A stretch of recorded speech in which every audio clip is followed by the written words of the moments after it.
Imagine you're standing in a crowded room. Someone insults you, or perhaps a colleague undermines your work. Your heart races, your mind spins with anger or self-doubt. What happens next?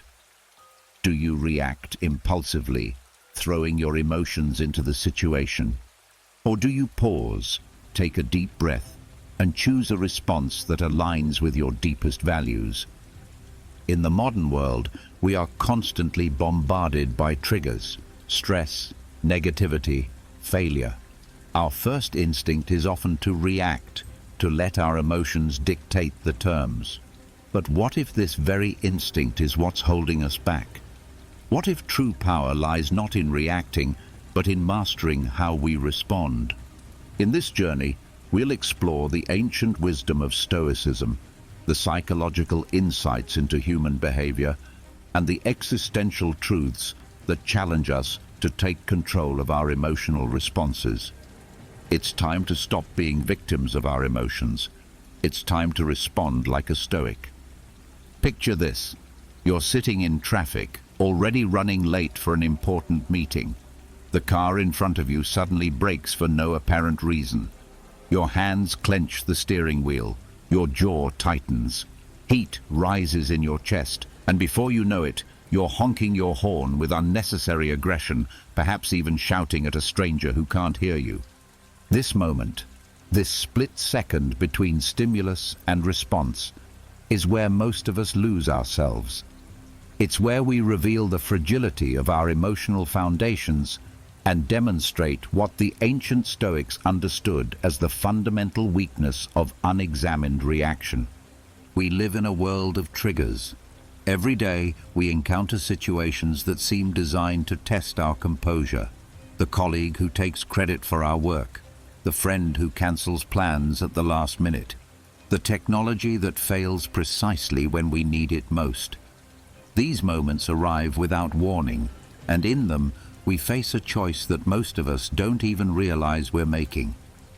The choice is this: will we react or will we respond? The difference between these two approaches is profound, though it may seem subtle at first glance. A reaction is immediate, emotional, and often regrettable. It springs from our most primitive impulses, the fight-or-flight mechanism that served our ancestors well when facing physical threats, but serves us poorly in the complex social and professional landscapes of modern life. A response, on the other hand, is considered intentional and aligned with our deeper values. It emerges from a place of strength rather than weakness, wisdom rather than impulse. Consider the last time someone criticized your work. Did you immediately feel defensive? Did you start formulating counter-arguments before they had even finished speaking? Or perhaps you felt that familiar sting of wounded pride, followed by the urge to either retreat or attack.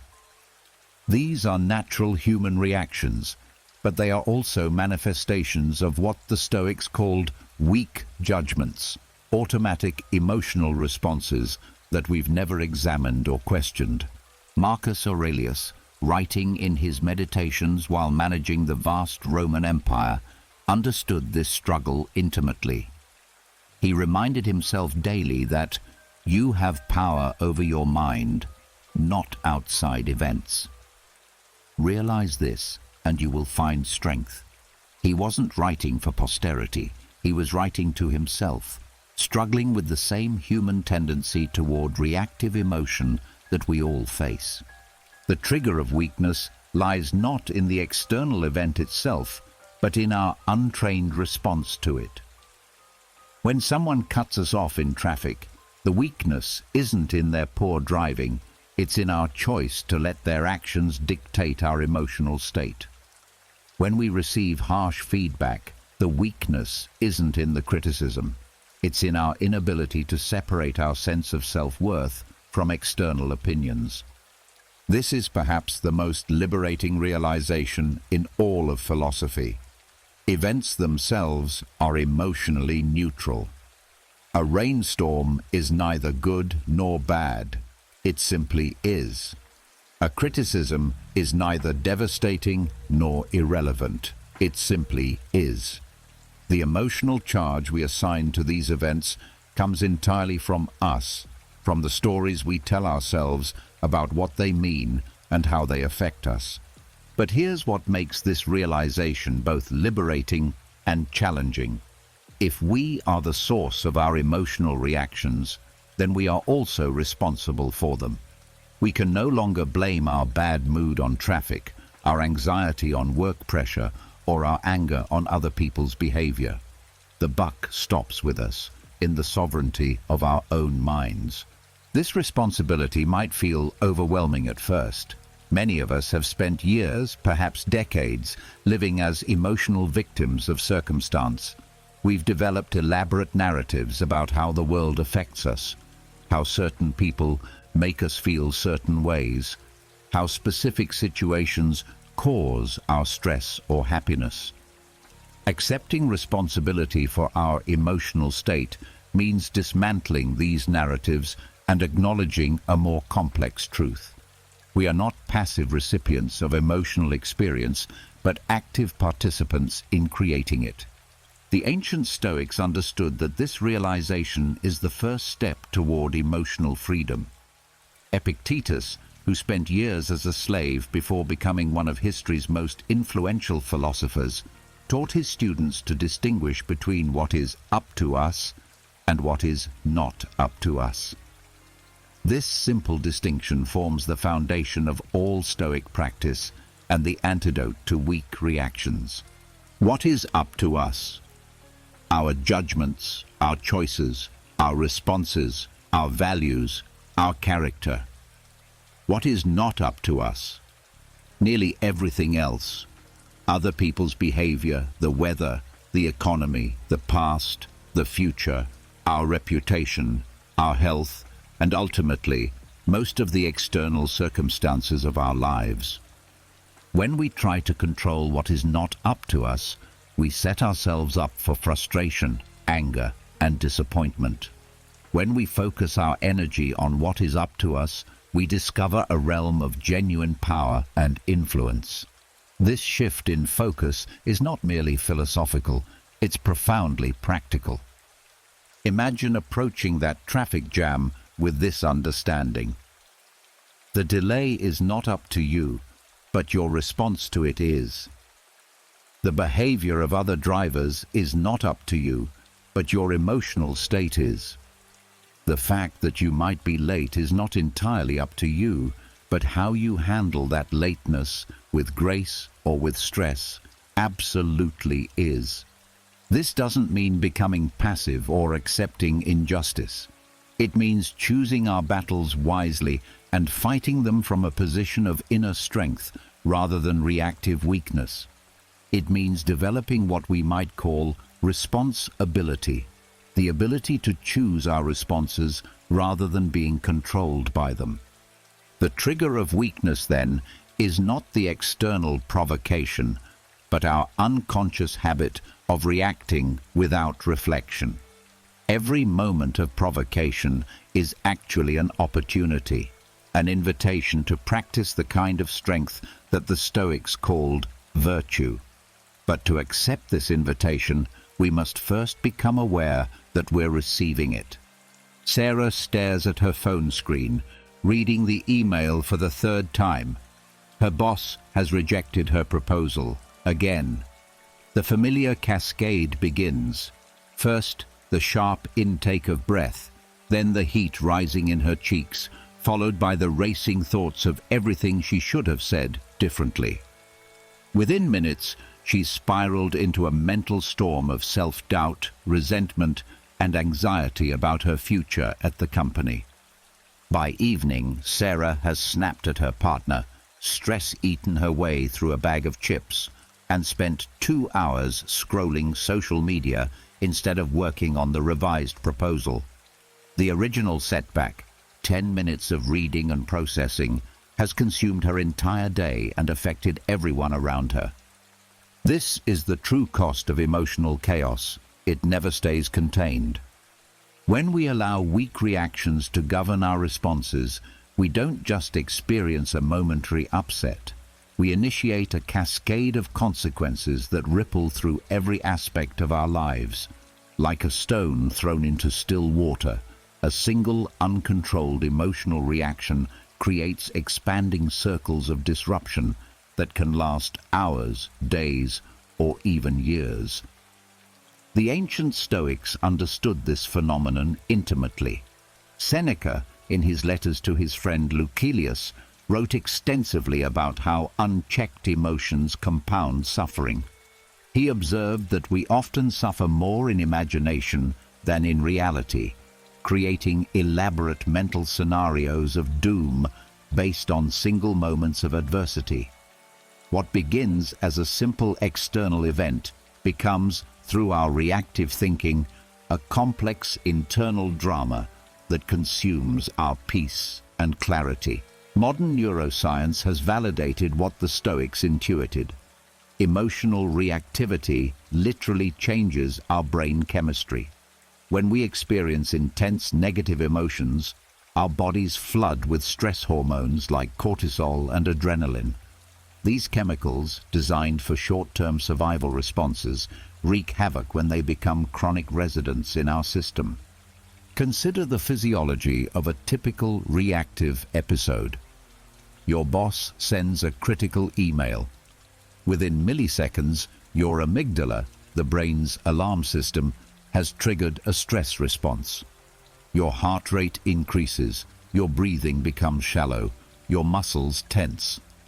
Cortisol floods your bloodstream, temporarily shutting down non-essential functions like digestion and immune response, while heightening your focus on the perceived threat.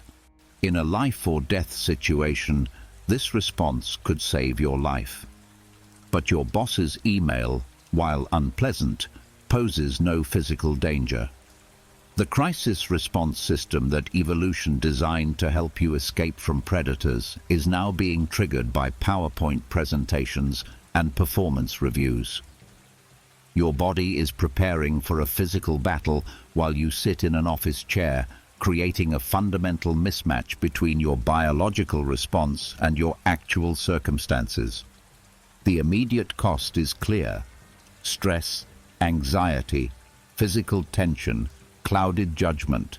But the hidden costs are far more significant. Chronic emotional reactivity literally rewires your brain, making you more sensitive to future triggers and more likely to default to reactive patterns. Each time you respond to stress with emotional chaos, you strengthen the neural pathways that make such chaos more probable in the future. This is what psychologists call emotional hijacking, the moment when our rational, thoughtful mind gets overwhelmed by our emotional, reactive mind. During these episodes, we lose access to our higher cognitive functions. We can't think clearly, make good decisions, or respond appropriately to complex situations. We become, in essence, temporarily less intelligent. The social costs are equally devastating. Emotional reactivity is contagious. When we're in a state of emotional chaos, we spread that chaos to everyone around us. Our families bear the brunt of our displaced frustrations, our colleagues walking on eggshells around our unpredictable moods. Our friendships suffer as we become less pleasant to be around, more likely to take offense, and less capable of offering support to others. Viktor Frankl, writing from his experience in Nazi concentration camps, observed that even in the most extreme circumstances, people retained the freedom to choose their response. He watched fellow prisoners who maintained their dignity and compassion despite unimaginable suffering, and others who, in much less severe circumstances, became bitter and cruel. The difference wasn't in their external situations, but in their internal responses to those situations. Frankl's insight reveals perhaps the cruelest irony of emotional reactivity. We often create more suffering for ourselves than our actual circumstances warrant. A harsh word from a colleague becomes a week of rumination. A social awkwardness becomes months of self-consciousness. A professional setback becomes years of diminished confidence. We take temporary external events and convert them into permanent internal states. The financial costs of emotional chaos are also real and measurable. Studies show that emotionally reactive employees are less productive, more likely to make mistakes, and more prone to burnout. They take more sick days, have higher healthcare costs, and are more likely to leave their jobs. The inability to manage emotional responses literally costs money, both personally and organizationally. But perhaps the greatest cost of emotional chaos is the opportunity cost, what we miss when we're caught in reactive spirals. While Sarah spent her evening in stress and rumination, she could have been creating, connecting, learning, or growing. The hours we lose to emotional reactivity are hours we can never recover. The relationships damaged by our uncontrolled responses may never fully heal. The opportunities missed while we were too caught up in our emotional dramas to see them clearly represent the real tragedy of weak reactions. The Stoics had a term for this. They called it adding suffering to suffering. The original event, the criticism, the setback, the disappointment, is often brief and manageable. But our reactive response to that event can create weeks or months of additional suffering that serves no constructive purpose. Marcus Aurelius reminded himself, "Today I escaped anxiety." Or no, I discarded it because it was within me, in my own perceptions, not outside. This wasn't positive thinking or denial. It was a recognition that much of our suffering is self-created and therefore self-controllable. The cost of chaos is not just personal, it's generational. When we model emotional reactivity, we teach our children that this is how humans respond to adversity. We pass down patterns of weak reactions that may persist for generations. Conversely, when we learn to respond with strength and wisdom, we give our children, and everyone we encounter, a different model of what's possible. The question then becomes, if the cost of emotional chaos is so high, why do we continue to pay it? The answer lies in our lack of awareness and our absence of alternative strategies. Most of us have never been taught that there's another way to respond to life's challenges.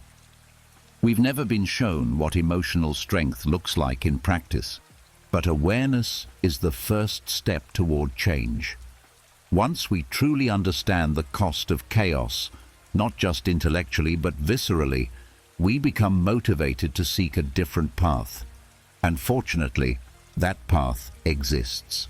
It has been walked by countless individuals throughout history who discovered that there is indeed another way to live, another way to respond, another way to be human in the face of difficulty. James refreshes his email for the 15th time in an hour. The client hasn't responded to his proposal yet, and with each passing minute, his anxiety grows. He checks his phone, crafts several follow-up messages that he deletes before sending, and finds himself unable to focus on anything else. In his mind, he's already planning what he'll say if they reject his proposal, how he'll salvage the relationship, what he'll do if this deal falls through. What James doesn't realize is that he's attempting to control something that was never within his power to control, another person's decision-making process. He's expending enormous mental and emotional energy on an outcome that is entirely beyond his influence. This is the illusion that governs most of our suffering. The belief that we have far more control over our circumstances than we actually possess. We live as if we can control the weather by worrying about it, change other people's opinions by arguing with them, and guarantee outcomes by obsessing over them. We exhaust ourselves trying to manage variables that were never ours to manage, then wonder why we feel so powerless and frustrated. The ancient Stoics identified this as the fundamental error in human thinking.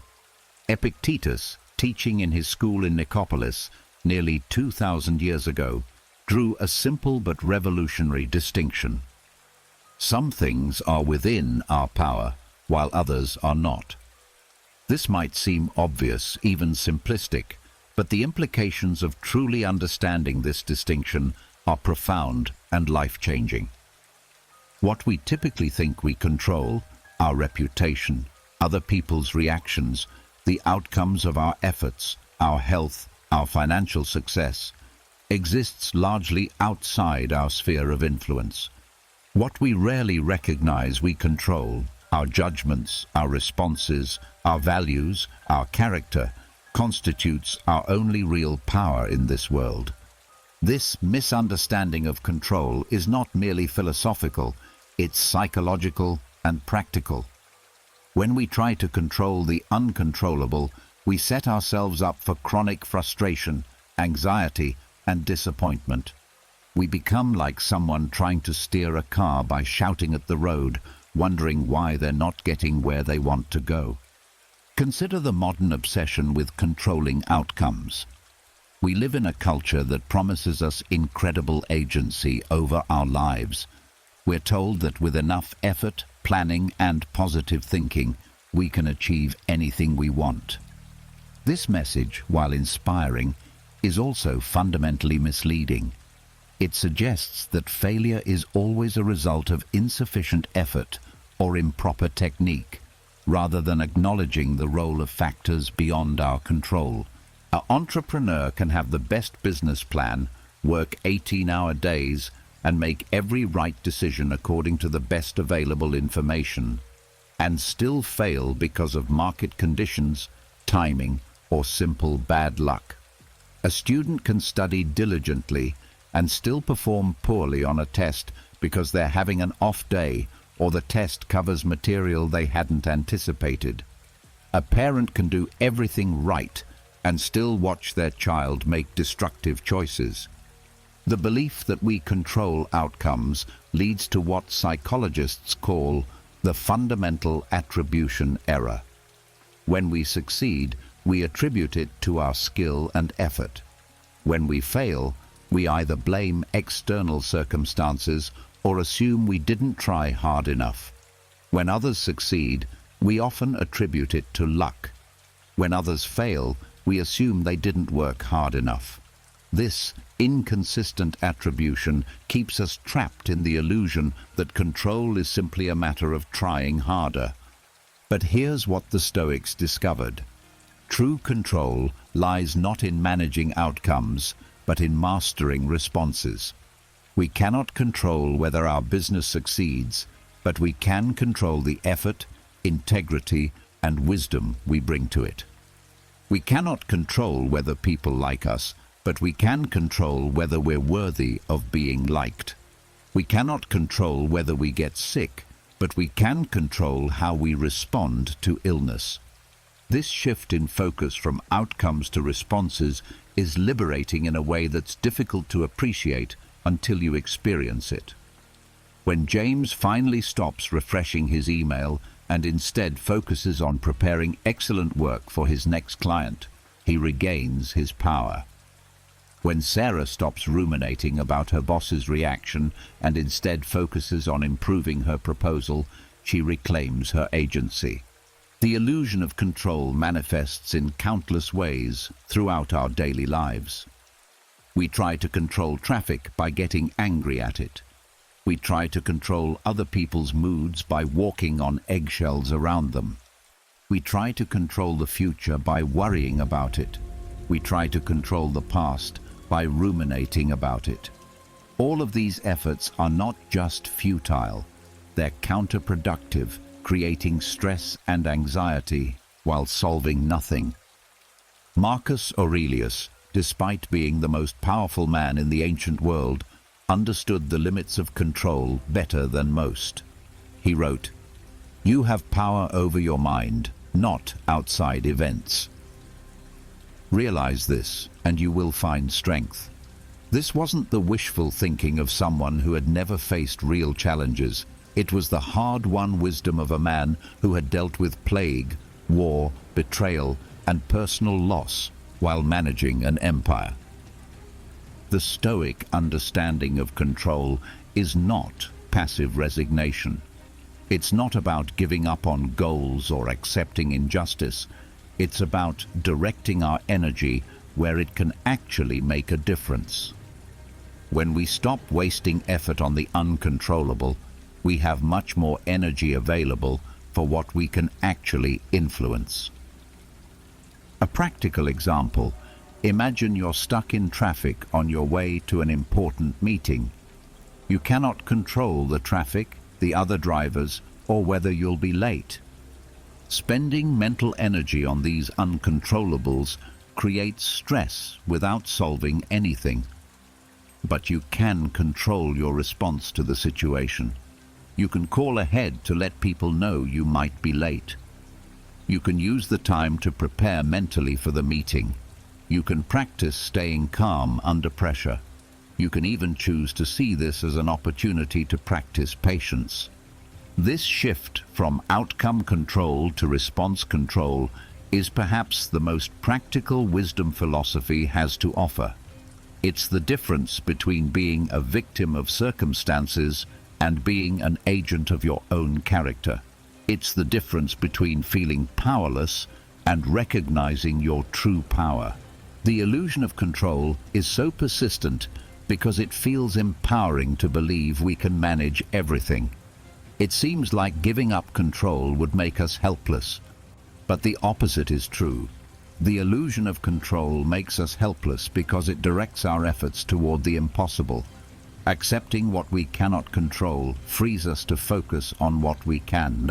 This doesn't mean we become passive or stop trying to influence outcomes. It means we understand the difference between influence and control. We can influence many things: our health through good habits, our relationships through kindness, our careers through excellent work. But we cannot control the ultimate outcomes of these influences. Understanding this distinction allows us to give our best effort without being destroyed when that effort doesn't guarantee the results we wanted. The path to emotional strength begins with this fundamental recognition. Most of what we think we control, we don't. And most of what we can actually control, we've been ignoring. Once we align our efforts with this reality, we stop fighting the impossible and start exercising our real power. We stop being victims of circumstance and become architects of our character. Maria sits in the oncologist's office, the words metastatic cancer hanging in the air like a fog she cannot clear. Her first instinct is to fight, not the disease, but the reality of it. This can't be happening, she thinks. This isn't fair. I eat well, I exercise, I've done everything right. For weeks she rages against the diagnosis, researching alternative treatments, seeking second opinions, desperately trying to find a way to make this not be true. But the cancer doesn't care about her protests. Her resistance to the reality of her situation only adds psychological suffering to her physical pain. It's only when Maria finally accepts her diagnosis, not giving up hope for treatment, but accepting the reality of what she's facing, that she finds the strength to fight effectively. Acceptance doesn't make her passive, it makes her powerful. This is the paradox that confounds most people. Acceptance is not surrender. It's the foundation of all genuine strength. We've been conditioned to believe that acceptance means giving up, that acknowledging difficult realities is tantamount to defeat. But the ancient Stoics understood something that modern culture often misses. Resistance to reality doesn't change reality, it only multiplies our suffering. Epictetus taught his students a revolutionary concept. Don't demand that things happen as you wish. Instead, wish that they happen as they do happen, and you will go on well. This wasn't advice to become passive or pessimistic. It was an instruction in the art of working with reality rather than against it. The Stoics called this principle amor fati, literally love of fate. It's perhaps the most misunderstood concept in all of philosophy. People imagine it means being happy about every terrible thing that happens, celebrating suffering, or adopting a naive optimism about life's challenges. But amor fati is far more sophisticated and practical than that. To love your fate doesn't mean to love everything that happens to you. It means to love the opportunity that every situation, pleasant or unpleasant, gives you to practice virtue, to grow stronger, to become more than you were. It means recognizing that your character is forged not in comfort, but in challenge, not in getting what you want, but in responding wisely to what you get. Consider the difference between two responses to job loss. Person A spends months angry about the unfairness of it, bitter toward their former employer, resistant to the reality of their situation. They burn through their savings while refusing to consider jobs they deem beneath them, waiting for their old position to somehow reappear.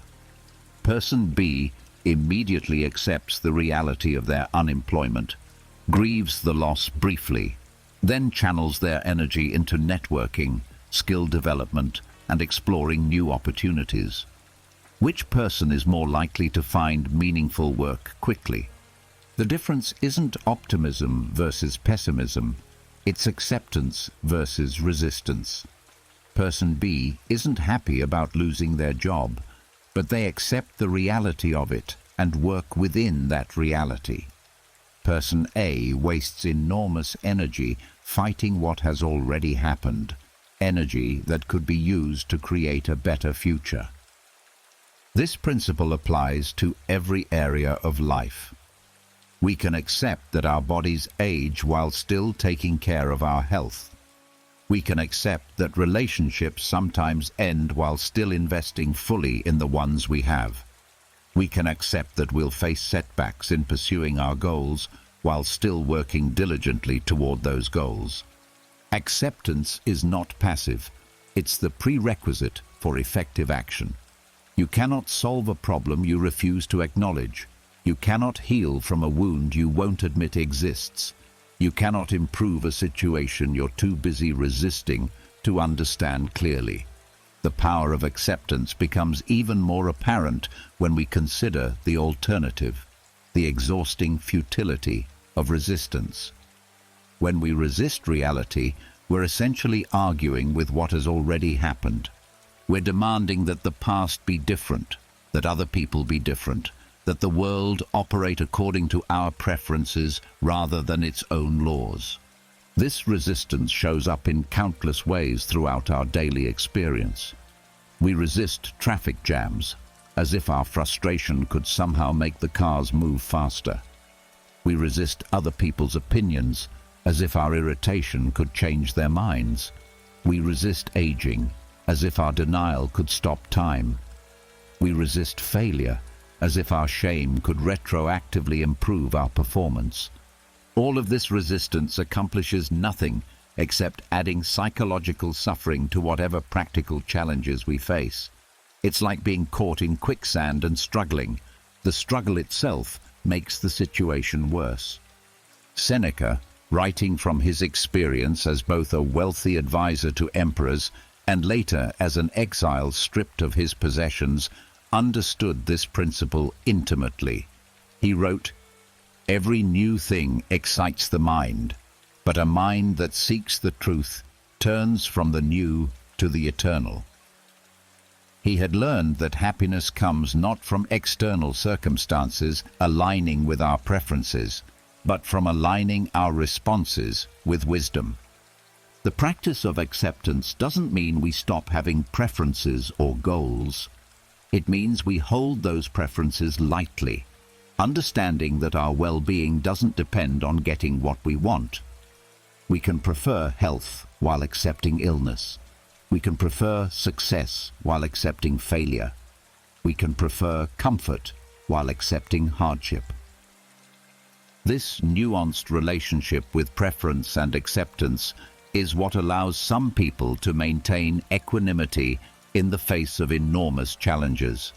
They haven't given up on trying to improve their situations. They've given up on demanding that their situations be different than they are. Consider how this applies to relationships. We can accept that our partners have flaws while still encouraging their growth. We can accept that our children will make mistakes while still providing guidance. We can accept that our friends sometimes disappoint us while still valuing their friendship. Acceptance allows us to love people as they are rather than as we wish they were, which paradoxically creates more space for positive change than criticism or resistance ever could. The power of acceptance is ultimately the power of reality. When we accept what is, we align ourselves with truth rather than fighting against it. We stop wasting energy on impossible battles and focus on possible victories. We stop being victims of our circumstances and become students of them. This doesn't mean we become passive observers of our lives. It means we become active participants who understand the rules of the game. We can't control the cards we're dealt, but we can learn to play them skillfully. We can't control the weather, but we can dress appropriately. We can't control other people's behavior, but we can control our responses to it.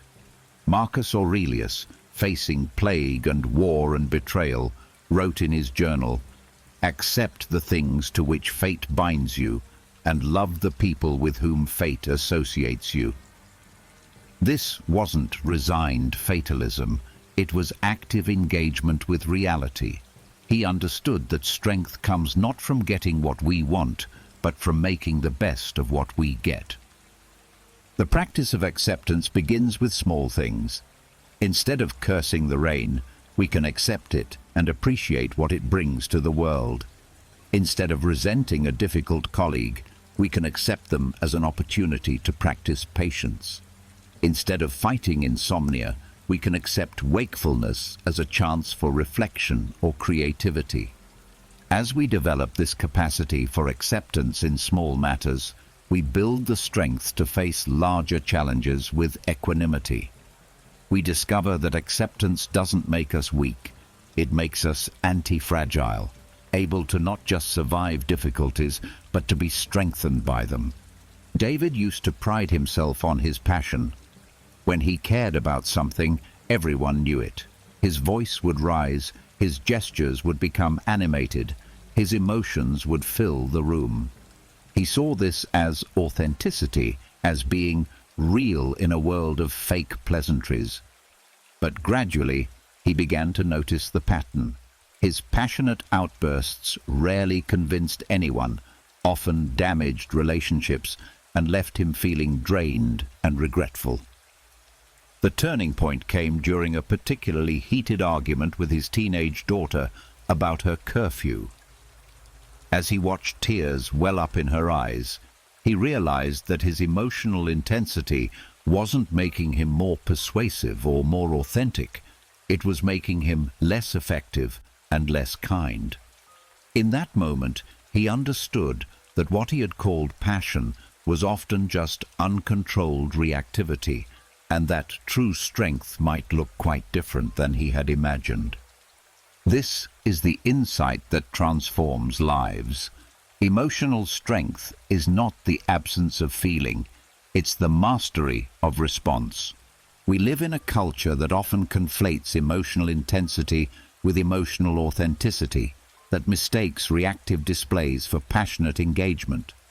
We've been taught to let it all out, to express ourselves, to be true to our feelings.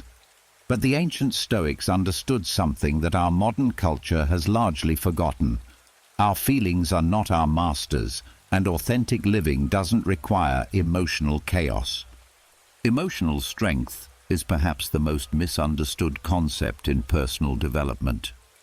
Many people imagine it means becoming cold, detached, or unfeeling. They picture someone who never gets excited, never feels sad, never experiences anger or fear. But this is not strength. It's emotional numbness, and it's neither possible nor desirable for most human beings. True emotional strength looks quite different. It's the capacity to feel deeply without being controlled by those feelings. It's the ability to experience anger without being driven to cruelty, to feel sadness without being overwhelmed by despair, to face fear without being paralyzed by anxiety. It's emotional fitness, not the absence of emotional weight, but the strength to carry it gracefully. Think of emotional strength like physical strength. A physically strong person isn't someone who never encounters heavy objects. It's someone who can lift heavy objects without injury. Similarly, an emotionally strong person isn't someone who never encounters difficult emotions. It's someone who can experience difficult emotions without being damaged or derailed by them. The development of emotional strength follows principles similar to physical fitness. Just as we build physical strength through progressive resistance training, we build emotional strength through progressively challenging our emotional responses. Every moment of provocation becomes an opportunity to practice. Every trigger a chance to grow stronger. This process begins with awareness, the recognition that we have a choice in how we respond to emotional triggers. Most people go through life unconsciously reacting to their emotions, never realizing that there's space between feeling and action, between impulse and response. The first step toward emotional strength is claiming that space and learning to inhabit it consciously. Consider the neuroscience behind this process.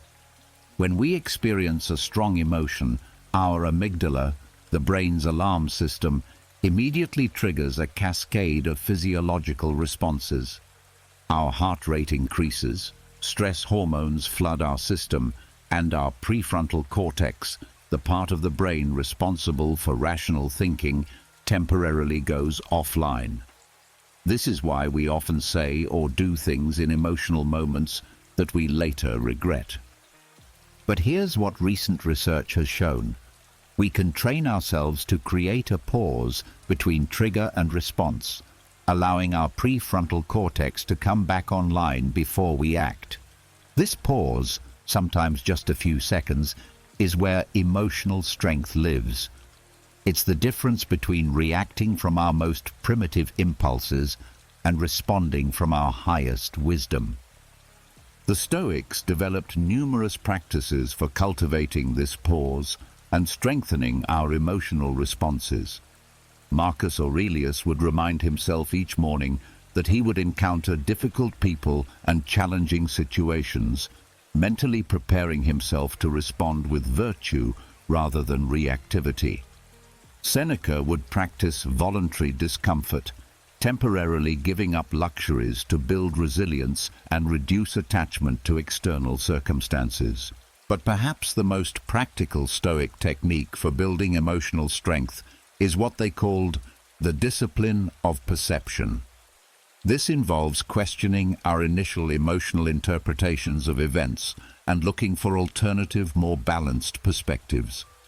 When someone cuts us off in traffic, instead of immediately assuming malicious intent, we might consider that they could be having an emergency or simply made an honest mistake. When we receive criticism, instead of immediately feeling attacked, we might look for the valuable feedback hidden within the delivery. This practice doesn't require us to become naive or to ignore genuine problems. It requires us to become more accurate in our perceptions, less prone to the emotional distortions that cloud our judgment and derail our responses. It's the difference between emotional reactivity and emotional intelligence. The development of emotional strength also requires us to understand the difference between temporary emotions and permanent character. Our emotions are like weather. They come and go, change intensity, and are largely influenced by factors beyond our control. Our character, however, is like climate. It represents our consistent patterns of response over time, and it's entirely within our influence. When we're feeling angry, we are not an angry person. We're a person experiencing anger. When we're feeling anxious, we are not an anxious person. We're a person experiencing anxiety. This distinction might seem semantic, but it's profoundly practical. It reminds us that emotions are temporary experiences, not permanent identities, and that we always have the power to choose how we'll respond to whatever we're feeling. Building emotional strength also requires what psychologists call emotional granularity, the ability to distinguish between different emotional states and identify them accurately. Most people operate with a very limited emotional vocabulary, categorizing their experiences as simply good or bad, happy or sad, calm or stressed. But emotions are far more nuanced, and the more precisely we can identify what we're feeling, the more effectively we can respond to it. The person who can distinguish between frustration and rage, between concern and anxiety, between disappointment and despair, has many more options for response than the person who experiences all negative emotions as undifferentiated upset. Emotional granularity gives us choice, and choice is the foundation of strength. Perhaps most importantly, emotional strength requires practice. Like physical fitness, emotional fitness must be maintained through consistent effort. We can't expect to respond wisely to a major crisis if we haven't practiced responding wisely to minor annoyances. Every day offers opportunities to strengthen our emotional responses. The slow internet connection, the inconsiderate neighbor, the unexpected delay. The beautiful thing about building emotional strength is that it creates a positive feedback loop.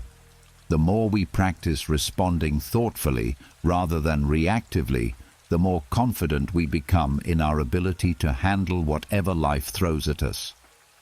This confidence, in turn, makes us less reactive to begin with.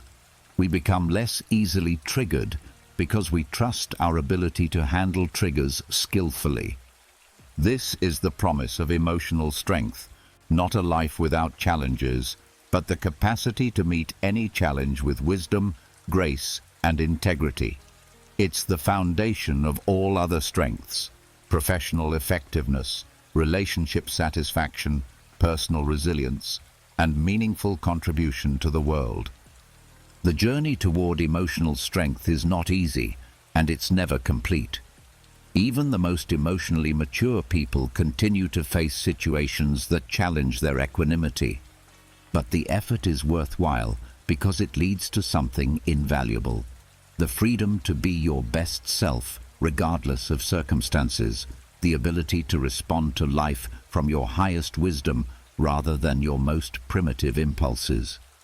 As we complete this first act of our exploration, we've laid the foundation for transformation. We've seen the weakness of reactive emotion, understood the cost of emotional chaos, recognized the illusion of control, discovered the power of acceptance, and begun to glimpse what emotional strength might look like in practice. Now we're ready to explore how the ancient wisdom of Stoicism can provide practical tools for building this strength in our daily lives. Picture a compass that always points true north, regardless of magnetic interference, weather conditions, or rough terrain. This is what the ancient Stoics created when they identified the four cardinal virtues: an unwavering moral compass that could guide human behavior through any circumstance, any challenge, any storm life might bring. These virtues, wisdom, courage, justice, and temperance, were not abstract philosophical concepts to be debated in academic halls. They were practical tools for living, forged in the furnace of real human experience and tested against the hardest challenges life could offer. In our journey from emotional reactivity to stoic strength, we need more than just an understanding of what's wrong with weak reactions. We need a positive vision of what strong responses look like in practice. We need a framework for action, a blueprint for character, a set of principles that can transform our daily choices from unconscious reactions into conscious expressions of our highest selves. The 4 Stoic virtues provide exactly this framework. They are not merely ideals to admire, but practical guidelines for every decision, every interaction, every moment of choice that defines our lives. Let's explore each virtue and discover how it can reshape our responses to life's inevitable challenges. Wisdom, Sophia, is the foundational virtue, the one that makes all others possible. But Stoic wisdom is not academic knowledge or intellectual cleverness. It's the practical understanding of how to live well, how to see situations clearly, and how to respond appropriately to whatever circumstances arise. Wisdom in the Stoic sense begins with self-knowledge, understanding our own strengths, weaknesses, motivations, and patterns of behavior. It includes the ability to distinguish between what matters and what doesn't, what we can control and what we can't, what will truly contribute to our well-being and what will merely provide temporary pleasure or distraction. Consider how wisdom transforms our response to criticism. The emotionally reactive person hears criticism and immediately feels attacked, defensive, or ashamed. Their response comes from ego, not wisdom. The person practicing Stoic wisdom pauses and asks, "Is there truth in this criticism that can help me improve? Is this person trying to help me or harm me? How can I respond in a way that serves both my growth and our relationship?" This doesn't mean accepting all criticism uncritically, but it means responding thoughtfully rather than defensively. Wisdom allows us to extract value from even poorly delivered feedback while maintaining our emotional equilibrium. Courage, fortitudo, is perhaps the most misunderstood virtue in our modern context. We often think of courage as the absence of fear or as dramatic acts of heroism. But Stoic courage is far more subtle and far more practical. It's the willingness to do what is right even when it's difficult, uncomfortable, or unpopular. Courage shows up in small daily choices as much as in life-changing moments. It's the courage to have difficult conversations rather than avoiding conflict. It's the courage to maintain your principles when others compromise theirs. It's the courage to pursue meaningful goals despite the risk of failure. It's the courage to be vulnerable in relationships despite the risk of rejection. Most importantly for our purposes, courage is what allows us to break free from weak reactive patterns. It takes courage to pause when our emotions are screaming at us to react immediately. It takes courage to choose a thoughtful response when a reactive one would be easier. It takes courage to face our own emotional patterns honestly and work to change them. Think about the last time you chose not to respond to a provocative email immediately, instead taking time to craft a thoughtful reply. That pause required courage, the courage to sit with your initial emotional reaction without immediately acting on it.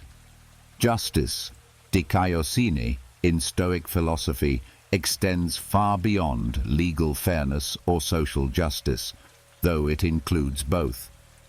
Justice is about recognizing our fundamental interconnectedness with other human beings and acting in ways that honor that connection. It's about treating others with the respect and consideration we would want for ourselves. Justice transforms how we respond to difficult people. Instead of meeting rudeness with rudeness, justice calls us to respond with courtesy. Instead of responding to anger with anger, justice asks us to respond with understanding. This doesn't mean becoming a doormat or failing to set boundaries. It means setting boundaries with wisdom and compassion rather than with revenge or spite. A practical example. When someone cuts you off in traffic, justice reminds you that this person is someone's child, parent, or sibling, a fellow human being deserving of basic consideration, even when their behavior is inconsiderate. Justice doesn't require you to approve of their driving, but it does call you to respond without malice or the desire for revenge. Temperance, sophrosina, is the virtue of moderation and self-control. In our culture of extremes, extreme emotions, extreme consumption, extreme positions on every issue, temperance offers a different way of engaging with the world. Temperance governs not just our consumption of food, drink, or material goods, but our consumption of emotions, entertainment, information, and stimulation.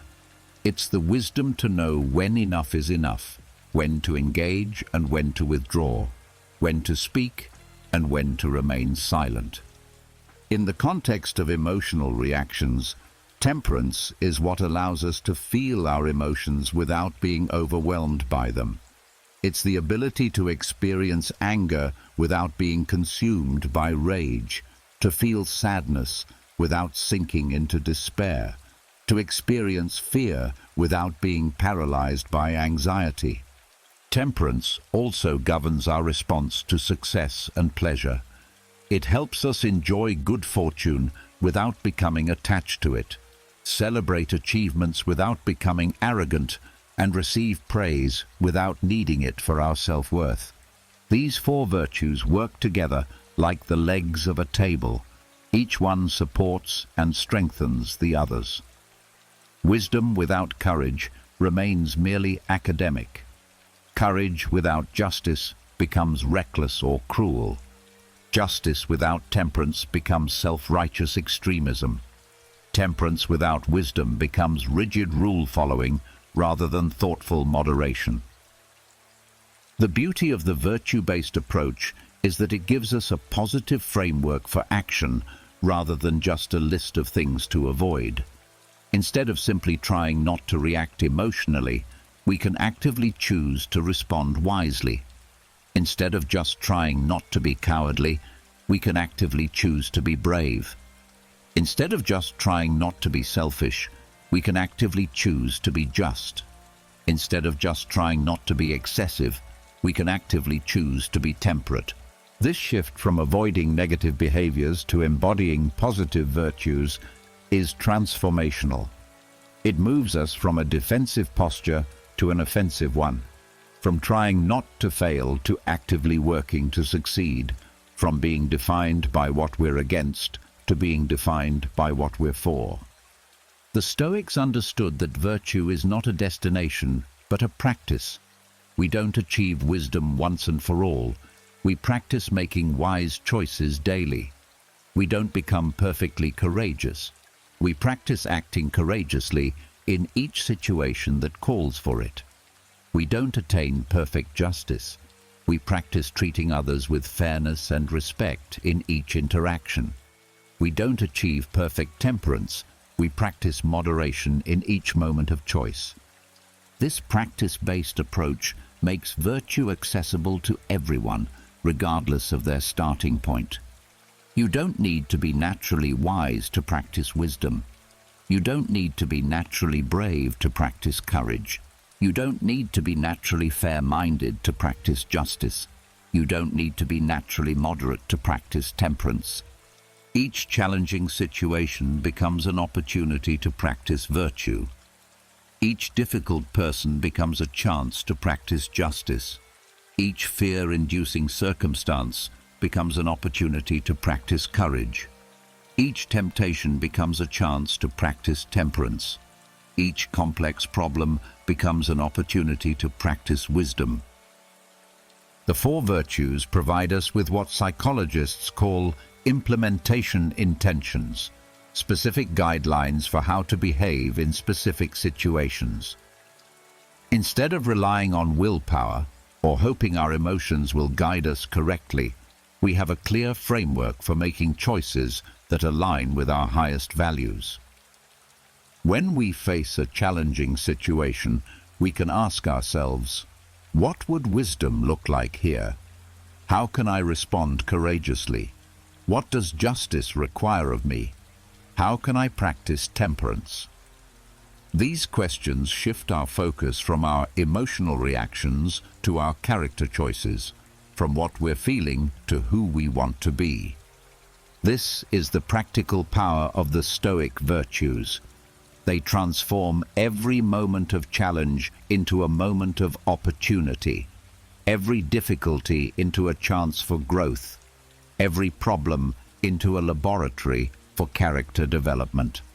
They give us a way to win even when we lose, to grow even when we're knocked down, to become stronger precisely because of the challenges we face. Robert sits in his office at 2 a.m., obsessively revising a presentation for the third time. His mind races through possible objections his colleagues might raise, imagining scenarios where his ideas are rejected, his competence questioned, his career trajectory derailed. He's spending enormous mental energy trying to control variables that are ultimately beyond his influence. Other people's opinions, their emotional states, their decision-making processes, even their attention levels during his presentation. Meanwhile, he's neglecting the one thing that is entirely within his control, the quality of his preparation and the integrity of his effort.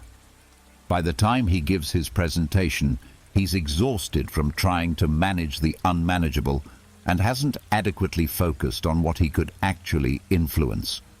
This scenario illustrates one of the most common sources of human suffering: the misallocation of our mental and emotional energy toward things we cannot control while neglecting things we can. The Stoic principle known as the dichotomy of control is perhaps the most practical and immediately applicable wisdom in all of philosophy. It's elegantly simple in concept, yet revolutionary in application. Focus your energy only on what you can actually control and accept everything else with equanimity. Epictetus, who understood powerlessness intimately from his years as a slave, taught this principle with the authority of lived experience. He divided all of existence into two categories: what is up to us and what is not up to us. This distinction, he argued, is the foundation of all wisdom and the key to all tranquility. What is up to us?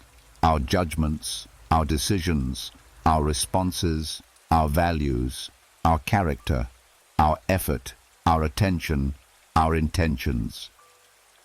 What is not up to us? Almost everything else. Other people's behavior, the outcomes of our efforts, our health, our reputation, the past, the future, natural disasters, economic conditions, other people's opinions of us. This might seem like a harsh restriction of our power, but it's actually the opposite. It's a clarification of where our real power lies. Most people spend their lives trying to control things that are fundamentally uncontrollable while neglecting to exercise control over the things that are entirely within their influence. Consider the profound liberation this principle offers. Right now, you might be worried about what someone thinks of you, but their opinion is not up to you, it's up to them.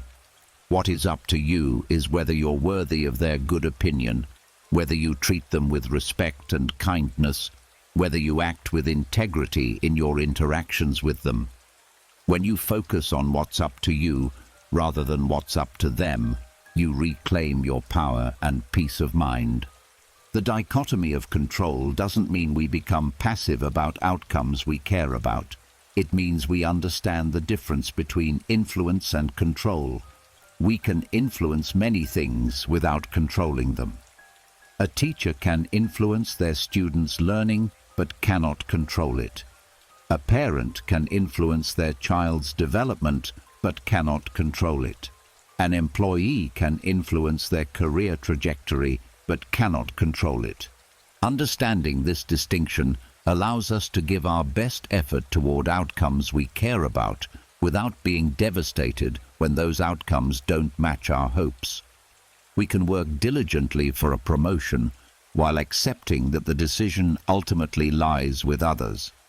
We can invest fully in a relationship while accepting that we cannot control another person's feelings or choices. This principle is particularly powerful when applied to emotional reactions. You cannot control what happens to you, but you can control how you interpret and respond to what happens to you. You cannot control other people's behavior, but you can control whether their behavior dictates your emotional state. You cannot control whether you experience setbacks, but you can control whether those setbacks defeat you or strengthen you. Let's examine how this works in practice across different areas of life. In professional situations, you cannot control whether you get promoted, but you can control the quality of your work. You cannot control your boss's mood, but you can control your response to their mood. You cannot control market conditions, but you can control how well you prepare for different scenarios. You cannot control whether your ideas are accepted, but you can control how thoughtfully you present them. In relationships, you cannot control whether someone loves you, but you can control whether you're worthy of love. You cannot control how others treat you, but you can control how you treat others. You cannot control whether relationships last, but you can control the effort and kindness you bring to them. You cannot control other people's emotions, but you can control your emotional response to their emotions. In health and aging, you cannot control whether you get sick, but you can control many of the factors that influence your health. You cannot control aging, but you can control how you age. You cannot control your genetic predispositions, but you can control many of the lifestyle factors that influence how those predispositions express themselves. In financial matters, you cannot control market performance, but you can control your saving and spending habits. You cannot control economic downturns, but you can control how well you prepare for them. You cannot control your employer's financial decisions, but you can control your professional development and the value you provide. The practical application of this principle requires constant mindfulness. Our natural tendency is to worry about outcomes, to try to manage other people's reactions, to ruminate about things beyond our control. Breaking these habits requires conscious effort and repeated practice. One powerful technique is to regularly ask yourself, is this within my control or outside my control? When you find yourself anxious about something, pause and categorize it. If it's outside your control, practice accepting it. If it's within your control, focus your energy on taking appropriate action. Another useful practice is to reframe goals in terms of what you can control. Instead of, I want to get promoted, try, I want to do excellent work and develop the skills that make me promotable. Instead of, I want people to like me, try, I want to be the kind of person who is worthy of being liked. Instead of, I want my presentation to be well received, try, I want to prepare thoroughly and present with clarity and confidence. This reframing isn't just semantic, it's psychological. When our goals are framed in terms of what we can control, we feel more empowered and less anxious. We're no longer dependent on external validation or circumstances for our sense of success and self-worth. The dichotomy of control also provides a framework for evaluating whether our emotional reactions are proportionate and productive. If you're upset about something outside your control, that emotion is likely neither helpful nor justified. If you're concerned about something within your control, that concern can motivate appropriate action. This doesn't mean we become emotionally detached from outcomes we care about. It means we hold our preferences lightly while holding our principles firmly. We can prefer certain outcomes while not being dependent on them for our well-being. We can work toward goals while not being devastated if we don't achieve them. Marcus Aurelius, despite being the most powerful person in the ancient world, understood that even emperors are subject to forces beyond their control. He wrote, "You have power over your mind, not outside events." Realize this, and you will find strength. This wasn't the observation of someone who had never faced real challenges. It was the hard-won wisdom of someone who had managed plague, war, and political intrigue while maintaining his philosophical principles. The relief that comes from truly understanding and applying the dichotomy of control is profound. So much of our mental energy gets wasted on worrying about things we cannot influence. When we redirect that energy toward things we can actually control, we become both more effective and more peaceful. This principle doesn't solve all of life's problems, but it provides a framework for approaching any problem with clarity and wisdom. It helps us distinguish between productive concern and useless worry, between appropriate effort and futile struggle, between healthy influence and unhealthy control. The dichotomy of control is ultimately about freedom. Freedom from the exhausting attempt to manage the unmanageable. Freedom from emotional dependence on external circumstances. Freedom to focus our finite energy on our infinite capacity for choosing wise and virtuous responses to whatever life brings our way. The email arrives at the worst possible moment. Lisa is already running behind schedule, dealing with a sick child and managing 3 competing deadlines. The message from her colleague is unnecessarily harsh, questioning her competence on a project she's poured her heart into. Her first impulse is immediate and overwhelming: fire back with equal harshness, defend herself aggressively, maybe even copy their supervisor to escalate the conflict. But something makes her pause. Instead of responding from her gut reaction, she asks herself a different question. What would courage look like here? What would justice require? How can I respond with wisdom and temperance? In that pause, everything changes. Her response, when it comes, is firm but respectful, addressing the substantive issues while maintaining the relationship. She chooses virtue over emotion, response over reaction. This is the daily practice of Stoicism, the moment-by-moment choice to respond from our highest principles rather than our immediate emotions. We live in a culture that often treats emotions as infallible guides to action. Follow your heart, we're told. Trust your gut. If it feels right, do it. But the Stoics understood something that modern culture often misses. Emotions are information, not instructions. They tell us something about our current state, but they don't necessarily tell us what we should do about it. Emotions are evolutionary tools designed for a world very different from the one we inhabit. Fear kept our ancestors alive when they faced physical predators, but it's less helpful when we're facing a performance review. Anger motivated our ancestors to defend their territory, but it's counterproductive when we're dealing with a difficult customer. Our emotional responses were calibrated for immediate physical threats, not for the complex social, professional, and personal challenges of modern life. This doesn't mean emotions are bad or that we should ignore them. It means we need to develop the capacity to feel our emotions without being controlled by them, to use emotional information without being used by it.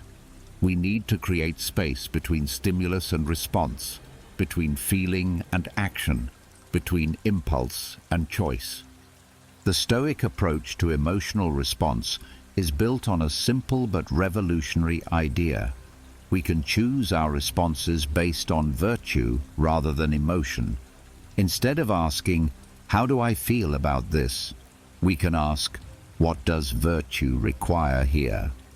Instead of reacting from our immediate emotional state, we can respond from our deepest values. Let's explore how each of the 4 virtues can guide our responses in challenging situations. Responding with wisdom means taking time to understand situations clearly before reacting. It means gathering information, considering multiple perspectives, and thinking through the likely consequences of different responses. Wisdom asks, what's really going on here? What don't I understand? What would the wisest response look like? When someone criticizes us, wisdom helps us separate the valid feedback from the poor delivery, the content from the tone, the helpful information from the personal attack. When we face a setback, wisdom helps us see it as information rather than catastrophe, as a course correction rather than a failure. Wisdom also means understanding our own patterns and triggers.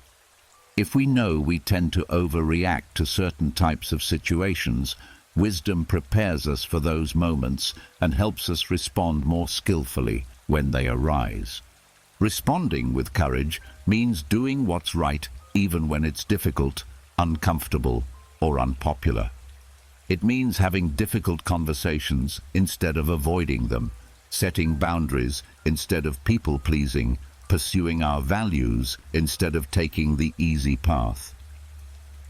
Courage in daily life often looks like vulnerability rather than aggression. It takes courage to admit when we're wrong, to ask for help when we need it, to say no when we're overcommitted, to express appreciation when we feel it.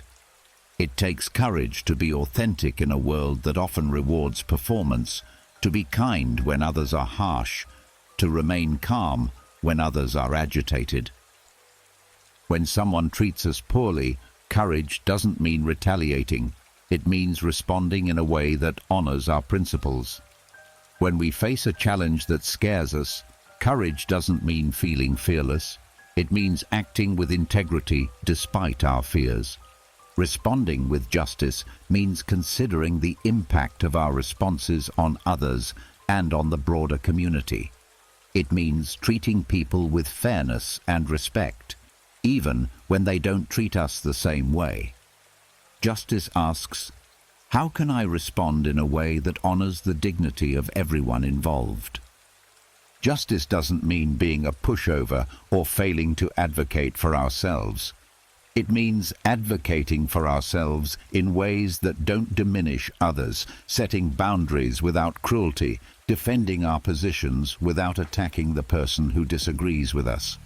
When someone is rude to us, justice reminds us that they're probably struggling with something we don't understand. When we're in conflict with others, justice calls us to fight for what's right without demonizing those who disagree. When we have power over others, justice requires us to use that power responsibly. Responding with temperance means choosing moderation in our responses, avoiding extremes of emotion or action. It means not overreacting to small problems or underreacting to serious ones.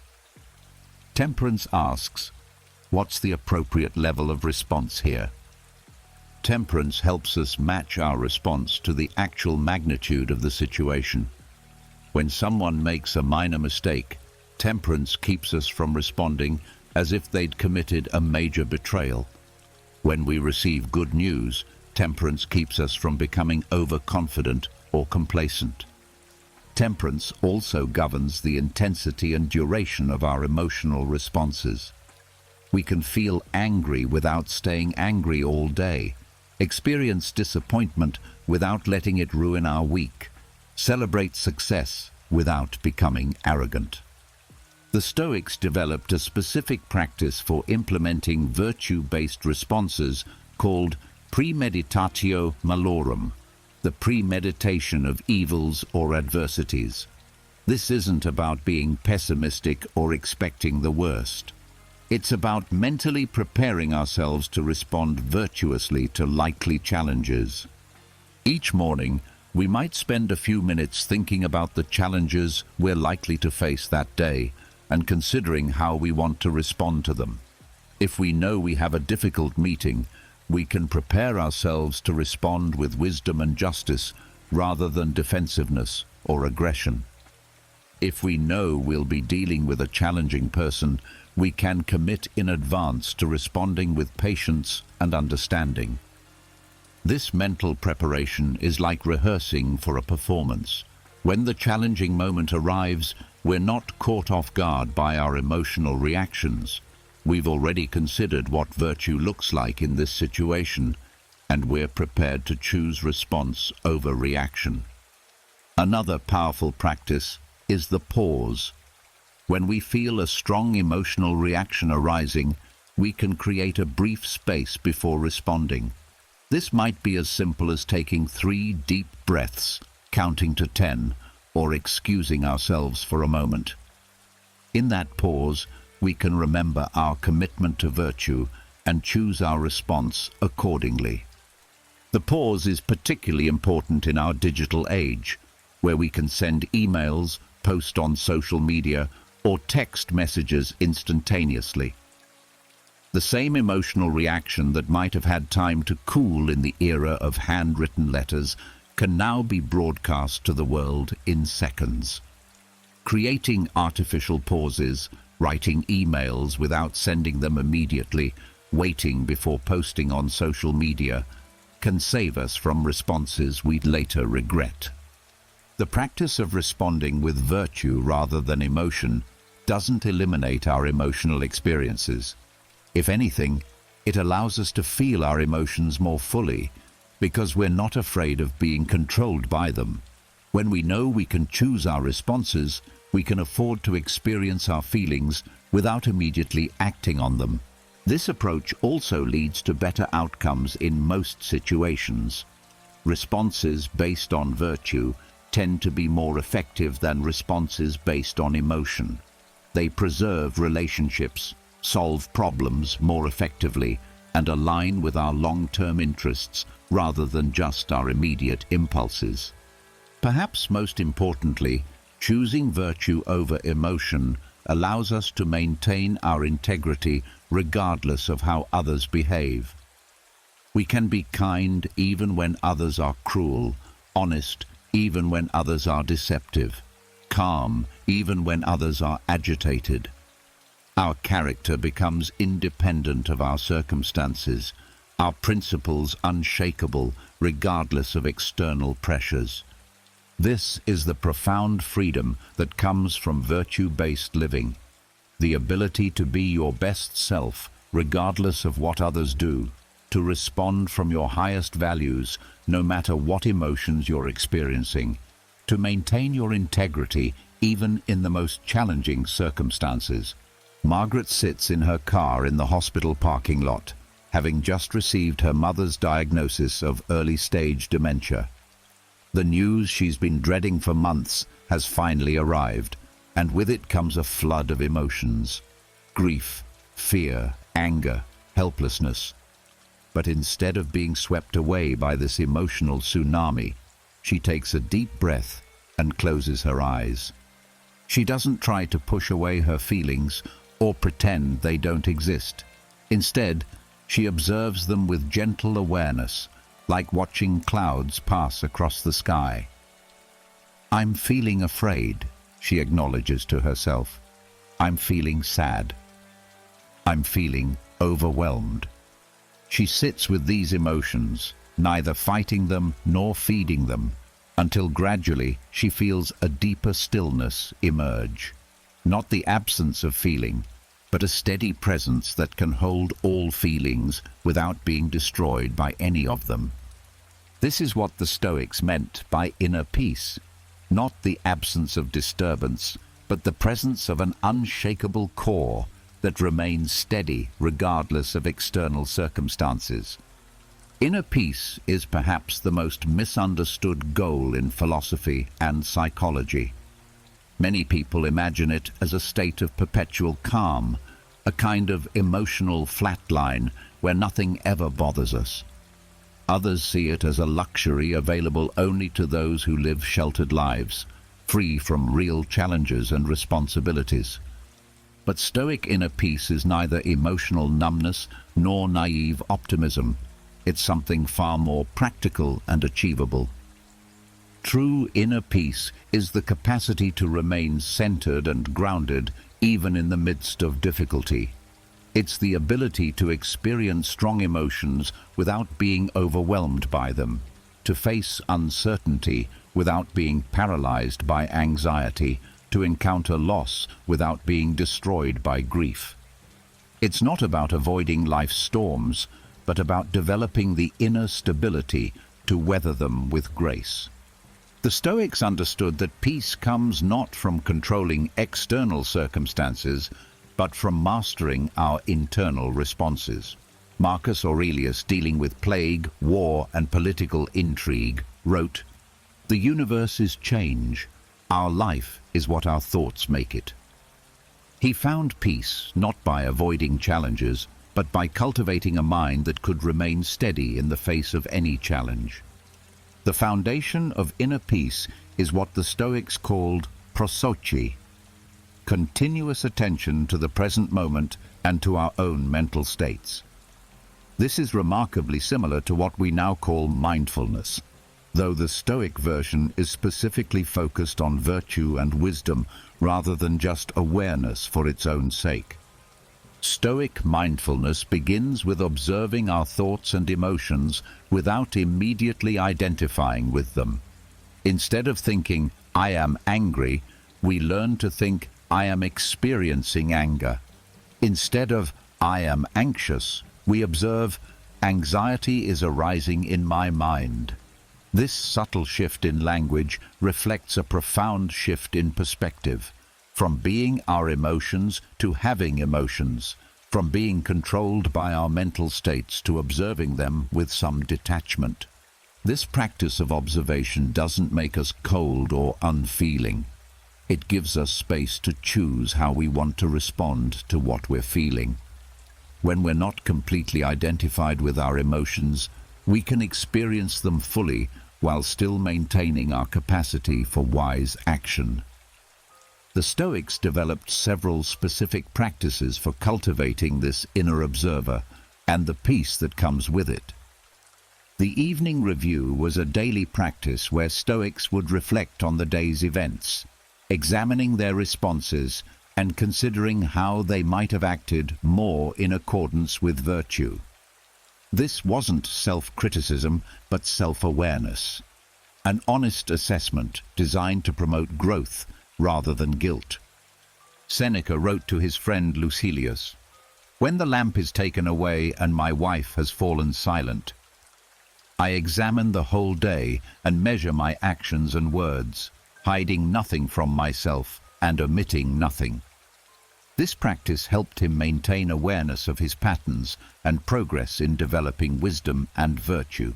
Morning reflection involved preparing mentally for the day ahead, not by trying to control outcomes, but by committing to respond virtuously, regardless of what happened. Marcus Aurelius would remind himself each morning that he would encounter difficult people, unexpected challenges, and various provocations, and he would prepare himself to meet them with patience, wisdom, and goodwill. The view from above was a meditation practice where Stoics would imagine viewing their current problems from a cosmic perspective. Marcus Aurelius would envision himself from the perspective of the stars, seeing his troubles as tiny and temporary parts of a vast universe. This practice wasn't about minimizing real problems, but about maintaining perspective and avoiding the tunnel vision that anxiety often creates. Present moment.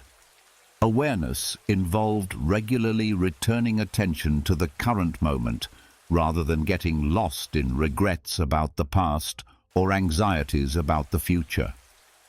The Stoics understood that suffering often comes not from present circumstances, but from our mental time travel, ruminating about what was or worrying about what might be. Modern neuroscience has validated many of these ancient practices. Regular meditation and mindfulness practice literally change the structure of the brain, strengthening areas associated with emotional regulation and weakening areas associated with anxiety and reactivity. The amygdala, our brain's alarm system, becomes less reactive. The prefrontal cortex, responsible for rational thinking and emotional regulation, becomes stronger and more active. But Stoic peace practices go beyond general mindfulness. They're specifically designed to cultivate virtue and wisdom along with awareness. This gives them a practical, ethical dimension that pure mindfulness sometimes lacks. One particularly powerful Stoic practice is what we might call virtue checking. Regularly asking ourselves whether our current mental state is aligned with wisdom, courage, justice, and temperance. If we're feeling angry, we can ask, is this anger just? Is it proportionate? Is it leading me toward virtuous action or just toward venting? If we're feeling afraid, we can ask, what would courage look like here? How can I act wisely despite this fear? The cultivation of inner peace also requires what the Stoics called reserve clause, holding our plans and preferences lightly. Instead of saying, I will have a good day, we learn to say, I will have a good day, fate permitting. Instead of, this will work out well, we say, this will work out well, if that's in accordance with nature. This isn't pessimism, it's psychological preparation. When we hold our expectations lightly, we're less devastated when things don't go according to plan. We can prefer certain outcomes while not depending on them for our peace of mind. Inner peace, in the Stoic sense, is not passive but active. It's not about withdrawing from the world, but about engaging with it from a place of strength and stability. The person who has cultivated inner peace can take on greater responsibilities, face larger challenges, and serve others more effectively because they're not constantly depleted by emotional reactivity. This peace also becomes a gift to others. When we're centered and stable, we don't add to the chaos around us. We become a calming presence in stressful situations, a voice of reason in conflicts, a source of stability for those who are struggling. Our inner peace creates space for others to find their own peace. The journey toward inner peace is not about perfection, it's about progress.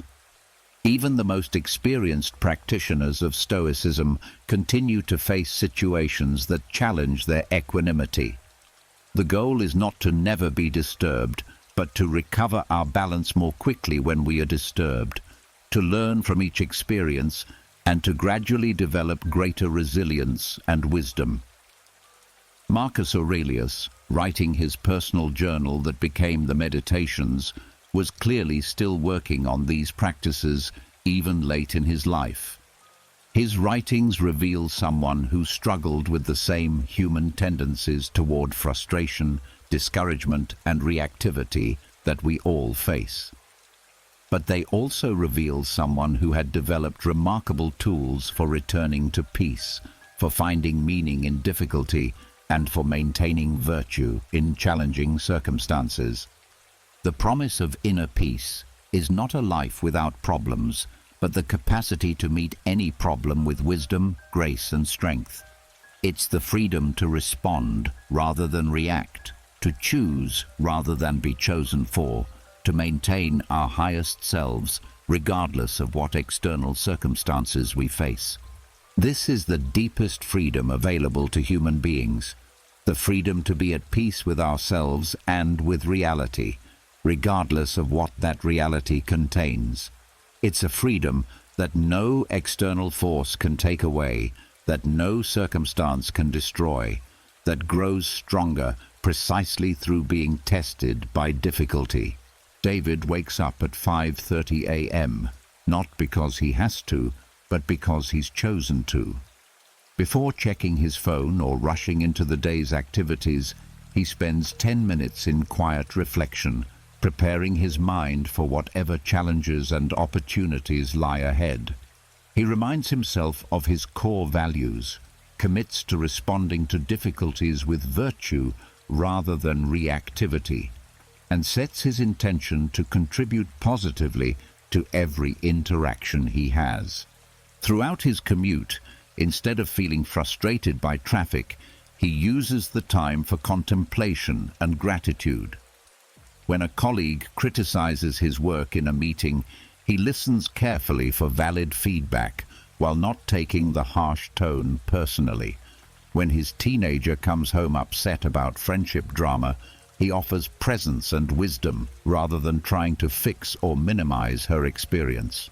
When an unexpected bill arrives in the mail, he feels the initial worry but quickly shifts to practical problem solving without dramatic emotional spirals.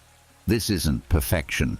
David still faces moments of frustration, anxiety, and doubt, but he's developed the tools to work with these experiences skillfully, to learn from them, and to return to equilibrium more quickly. He's living the Stoic life, not free from human challenges, but free in his responses to them. Living the Stoic life means integrating philosophical principles so deeply into our daily experience that they become second nature. Not rigid rules we follow, but wisdom we embody. It's the difference between knowing about Stoicism and living stoically, between understanding the theory and practicing the art. The transition from studying Stoicism to living it begins with recognizing that every moment offers an opportunity to practice virtue. Every interaction is a chance to practice justice, every challenge an opportunity to practice courage, every choice a moment to practice wisdom, every temptation a chance to practice temperance. Life becomes our training ground, and every experience, pleasant or unpleasant, becomes curriculum for our character development. This perspective transforms how we see difficulties. Instead of asking, "Why is this happening to me?" we learn to ask, "How can this help me grow?" Instead of viewing obstacles as problems to be avoided, we see them as opportunities to develop resilience. Instead of seeing difficult people as sources of frustration, we see them as teachers of patience and understanding. Marcus Aurelius captured this beautifully when he wrote, "The impediment to action advances action. What stands in the way becomes the way." This isn't positive thinking or denial of real problems. It's a recognition that our character is forged precisely through how we handle difficulties, not through avoiding them. Living stoically means developing daily practices that keep our philosophical principles active and accessible. These aren't just morning rituals, but ongoing habits that weave wisdom into the fabric of our days. Morning preparation. Each day begins with mental preparation. This might involve reading a brief passage from Marcus Aurelius, Seneca, or Epictetus. Admiral James Stockdale found himself in the darkest circumstances imaginable. shot down over North Vietnam, captured, tortured, and held in solitary confinement for years. Stripped of all external freedoms, facing daily physical and psychological abuse, he might have been expected to break. Instead, he drew upon the Stoic philosophy he had studied years earlier, particularly the teachings of Epictetus, and built what he would later call his inner fortress, an unassailable realm of mental freedom that no external force could touch. Years later, reflecting on his experience, Stockdale would say that his study of Stoicism wasn't just helpful, it was essential to his survival. While his body was imprisoned, his mind remained free. While his circumstances were unbearable, his inner citadel remained strong. He had discovered what the ancient Stoics knew, that our greatest power lies not in controlling external events, but in building an inner realm that cannot be conquered. This is the ultimate destination of our Stoic journey, the construction of an inner fortress that provides refuge, strength, and clarity regardless of what storms rage in the external world. The concept of the inner fortress isn't about withdrawal from life or emotional detachment from the world around us. It's about creating a core of stability within ourselves that allows us to engage more fully and effectively with life's challenges. It's the development of what psychologists now call psychological resilience, the capacity to maintain or quickly regain mental health during or after periods of adversity. But the Stoic inner fortress goes beyond mere resilience. It's not just about surviving difficulties, it's about maintaining our highest qualities of wisdom, courage, justice, and temperance, precisely when circumstances would naturally push us toward lesser responses. It's the capacity to remain kind when others are cruel, to stay calm when others panic, to think clearly when others are confused, to act ethically when others compromise their principles. The foundation of this inner fortress is the deep internalization of the principles we've been exploring. The understanding that our responses are always within our control, that virtue is the only true good, that external circumstances cannot determine our essential well-being, that every challenge is an opportunity to practice and strengthen our character. The architecture of inner strength. Building an inner fortress requires understanding its essential components. Like any strong structure, it must be built on solid foundations and reinforced through consistent maintenance. The foundation, core values. The bedrock of the inner fortress consists of clearly defined, deeply held values that remain constant regardless of external pressures. These aren't abstract ideals, but practical principles that guide daily decisions. For the Stoic, these values center on the four virtues, but they must be personalized and made specific to your life circumstances. What do you stand for when everything else is uncertain? What principles will you not compromise even under pressure? What kind of person do you want to be when no one is watching? These questions help define the unshakable foundation upon which everything else is built. The walls. Philosophical perspective. The walls of the inner fortress are built from philosophical understanding, the deep knowledge that your essential self cannot be harmed by external events. This includes the understanding that your worth doesn't depend on others' opinions, that your happiness doesn't require specific circumstances, that your integrity can be maintained regardless of how others behave.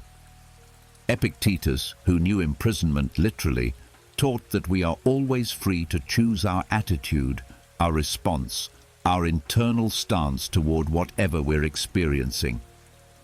This perspective creates protective barriers around our essential self, allowing us to remain centered even when external circumstances are chaotic. The watchtower. Self-awareness. At the highest point of the inner fortress stands the watchtower of self-awareness. The capacity to observe our own thoughts, emotions, and reactions with clarity and objectivity. This internal observer allows us to recognize when we're being triggered, when our emotions are leading us astray, when we're falling into old patterns of reactivity. This isn't the harsh self-criticism that many people mistake for self-awareness, but a gentle, curious observation of our internal landscape.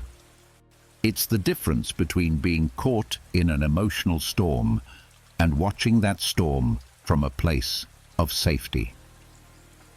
The arsenal, practical tools. The inner fortress must be stocked with practical tools that can be deployed when challenges arise.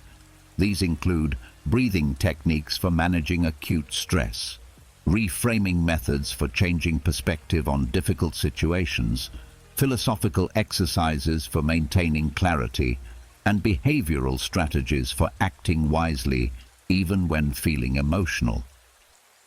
Marcus Aurelius filled his personal journal with such tools, reminders, perspectives, and practices that he could draw upon when facing the enormous pressures of ruling an empire during plague and war.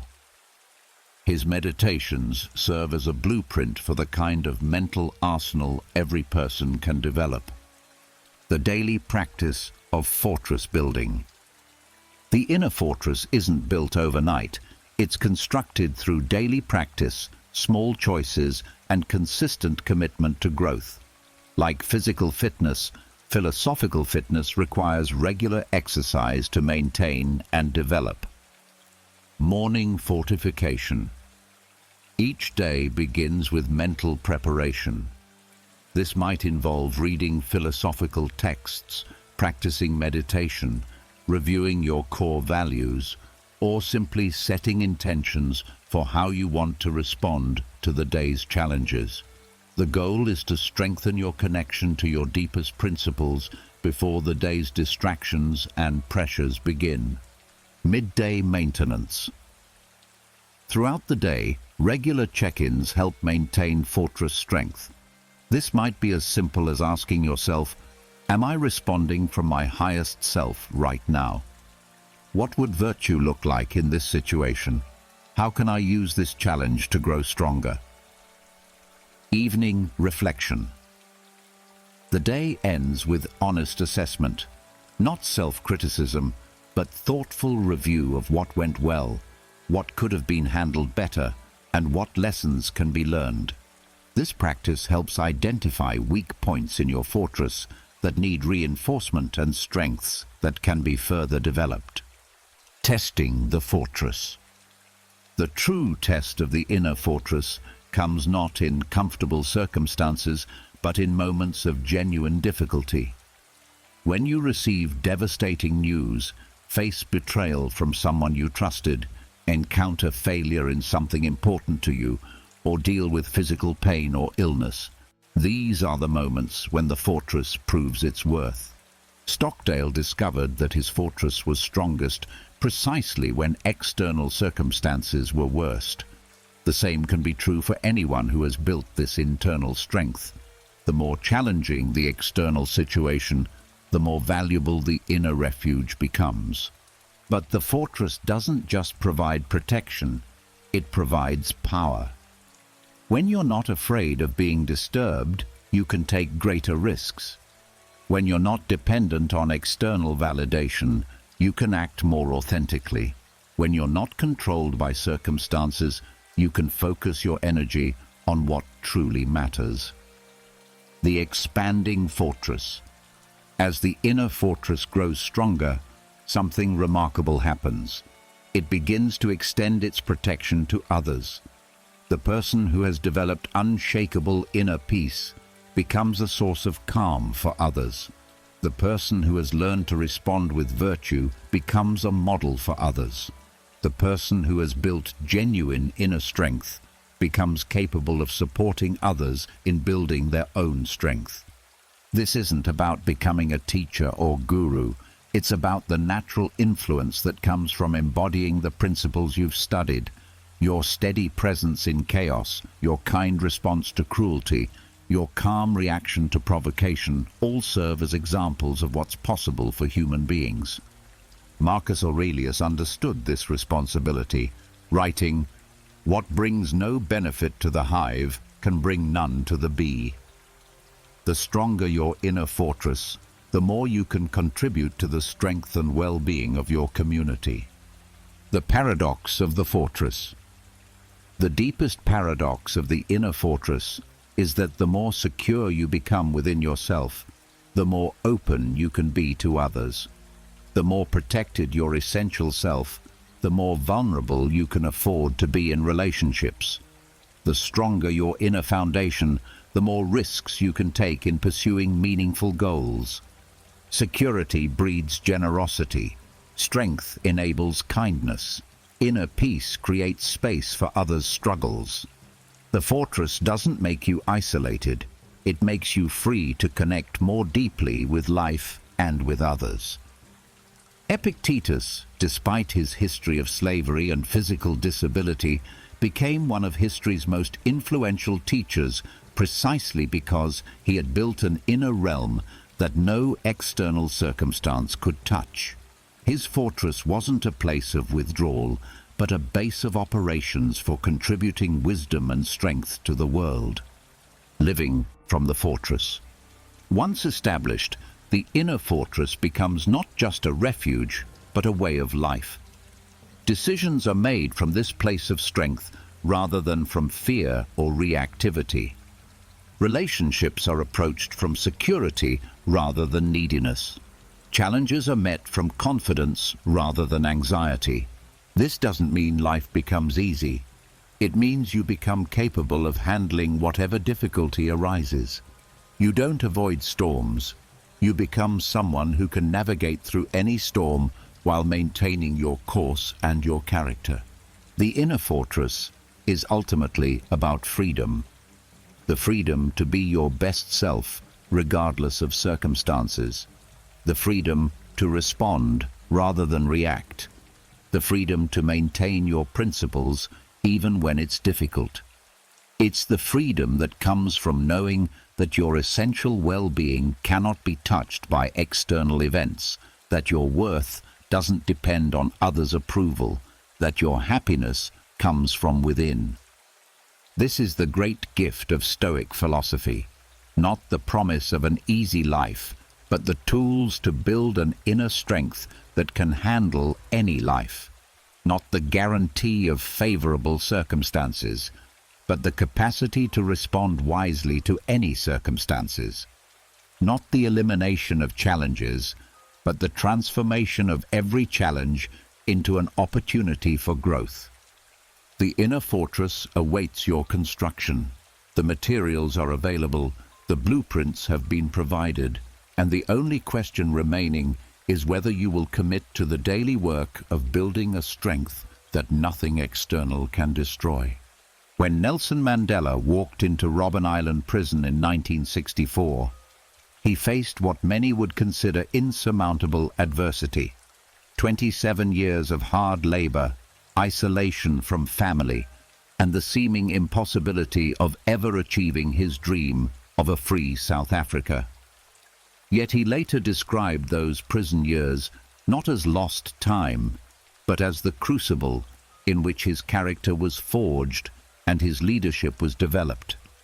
He used his captivity to study, to refine his philosophy, to build the mental and emotional strength that would later enable him to lead a peaceful transition from apartheid to democracy. Mandela's transformation illustrates a profound truth that the Stoics understood. Adversity isn't the enemy of growth. It's the necessary condition for growth.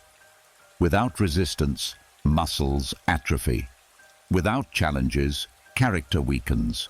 Without difficulties, we remain forever children in our emotional and spiritual development. This is perhaps the most counterintuitive insight of Stoic philosophy. that our greatest growth comes not from our successes and pleasures, but from our failures and pains, that our strongest selves are forged not in comfort, but in difficulty, that what we typically see as obstacles are actually the raw materials from which strength, wisdom, and character are built. The Greek word the Stoics used for human flourishing was eudaimonia, often translated as happiness, but meaning something deeper, the flourishing that comes from living according to our highest nature, from developing our potential, from becoming who we're capable of being.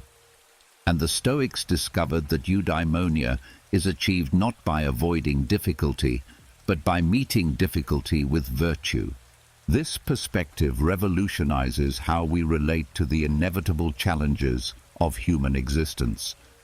Instead of seeing setbacks as proof that something is wrong with our lives, we can see them as confirmation that we're alive and growing.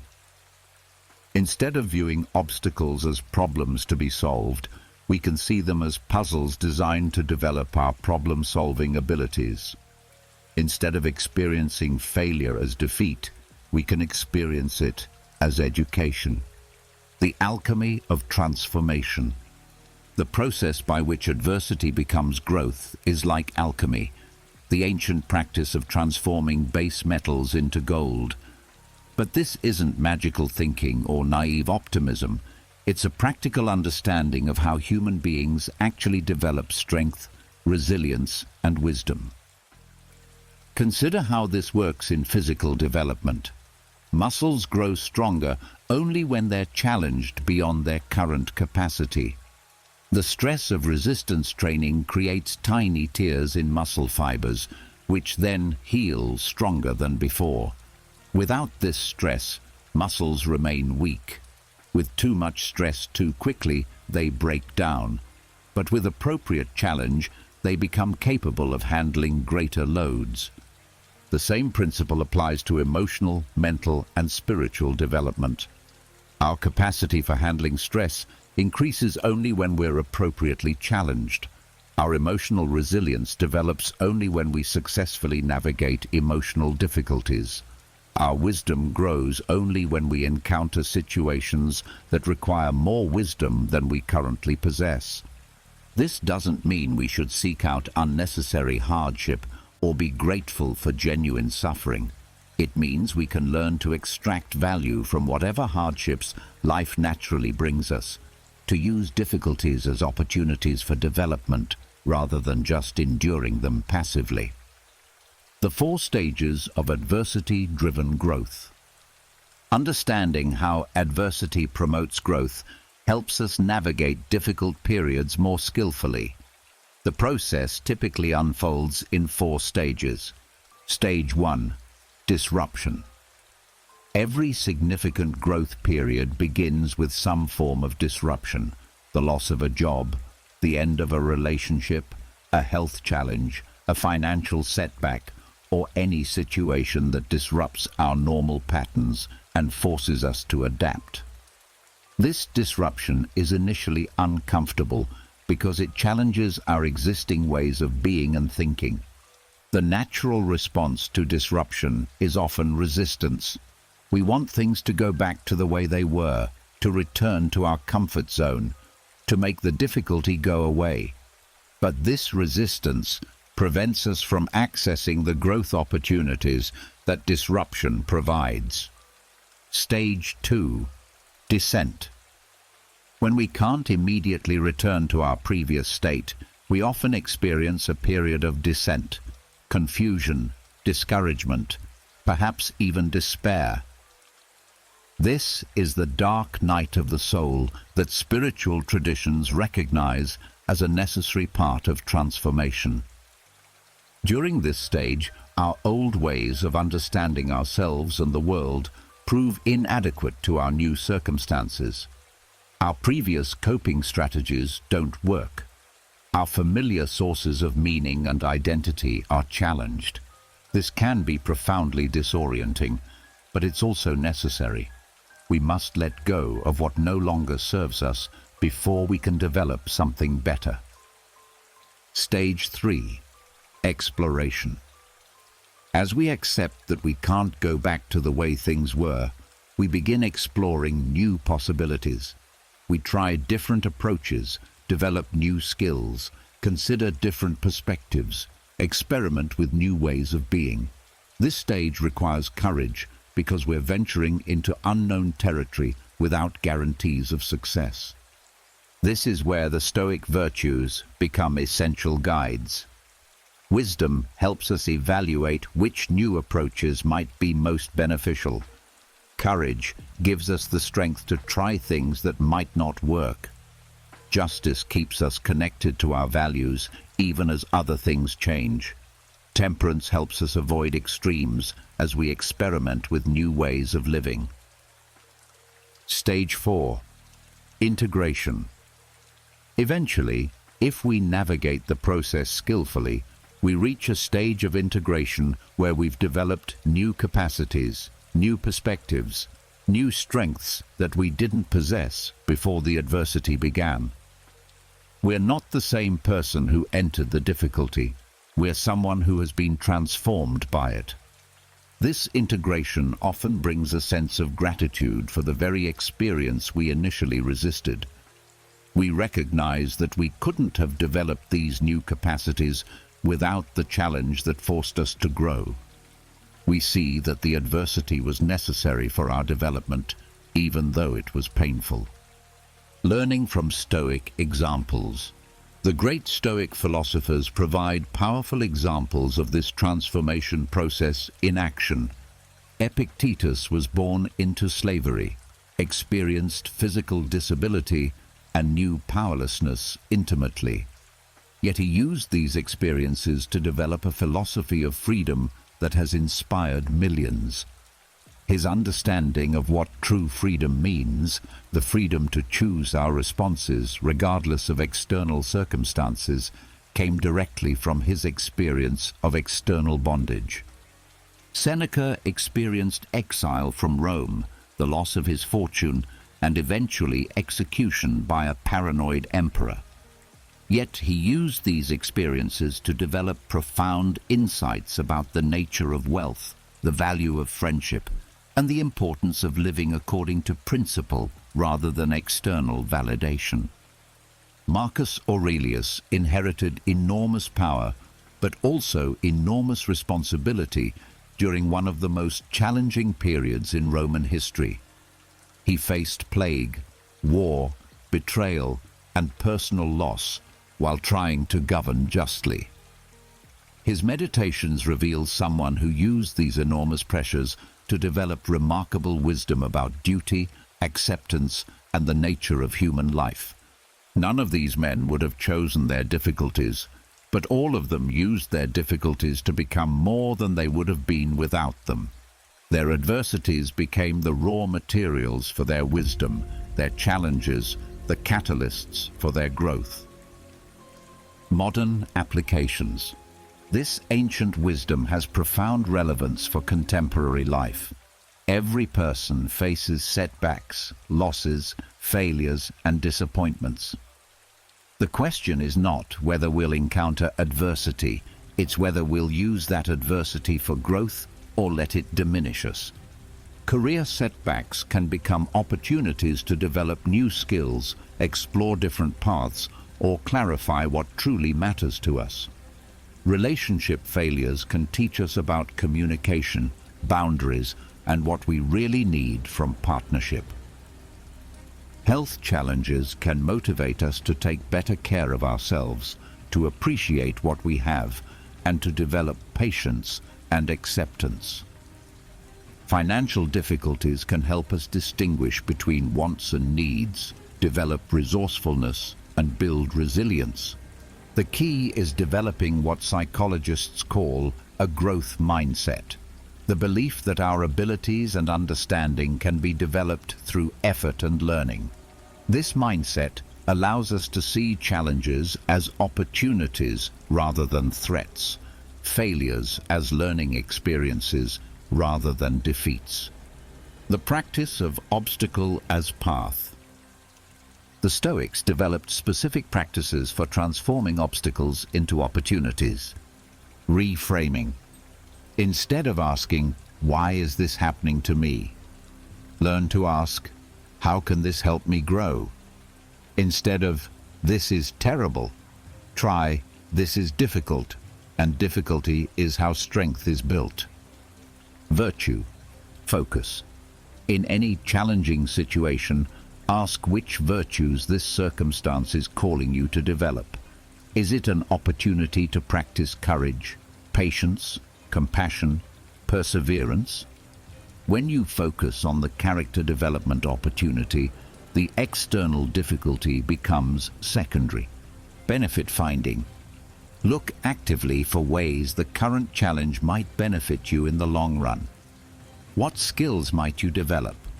What perspectives might you gain? What strengths might you build? This isn't about being grateful for suffering, but about being intentional about extracting value from it. Meaning making. Consider how your current struggle might prepare you to help others who face similar challenges. How might your experience become a source of wisdom, compassion, or service? This transforms personal adversity into potential contribution. The compound effect. Perhaps the most powerful aspect of adversity-driven growth is its compound effect. Each difficulty we navigate successfully builds capacity for handling future challenges. Each obstacle we transform into opportunity increases our confidence that we can handle whatever comes next. Each experience of growing through adversity reinforces our understanding that challenges are not threats to be avoided, but opportunities to be embraced. This compound effect creates what psychologists call post-traumatic growth, the phenomenon where people don't just recover from difficult experiences, but actually emerge stronger, wiser, and more capable than they were before. They develop greater appreciation for life, stronger relationships, increased personal strength, and often a deeper sense of meaning and purpose. The Stoic approach to adversity offers a roadmap for ensuring that this growth occurs.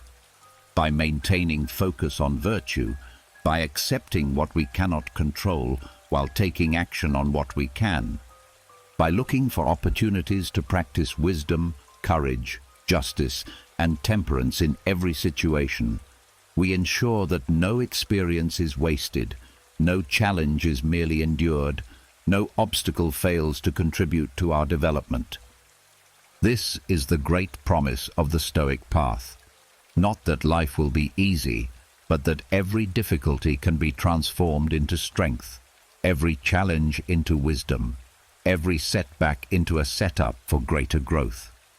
This is how we turn the inevitable adversities of human existence into the raw materials for human flourishing. Dr. Sarah Chen stands in the emergency room of a major metropolitan hospital during the height of a crisis. Around her, the controlled chaos of modern medicine unfolds. Monitors beeping, staff moving urgently between patients, families waiting anxiously for news. In the midst of this intensity, she moves with a quality that colleagues and patients immediately notice.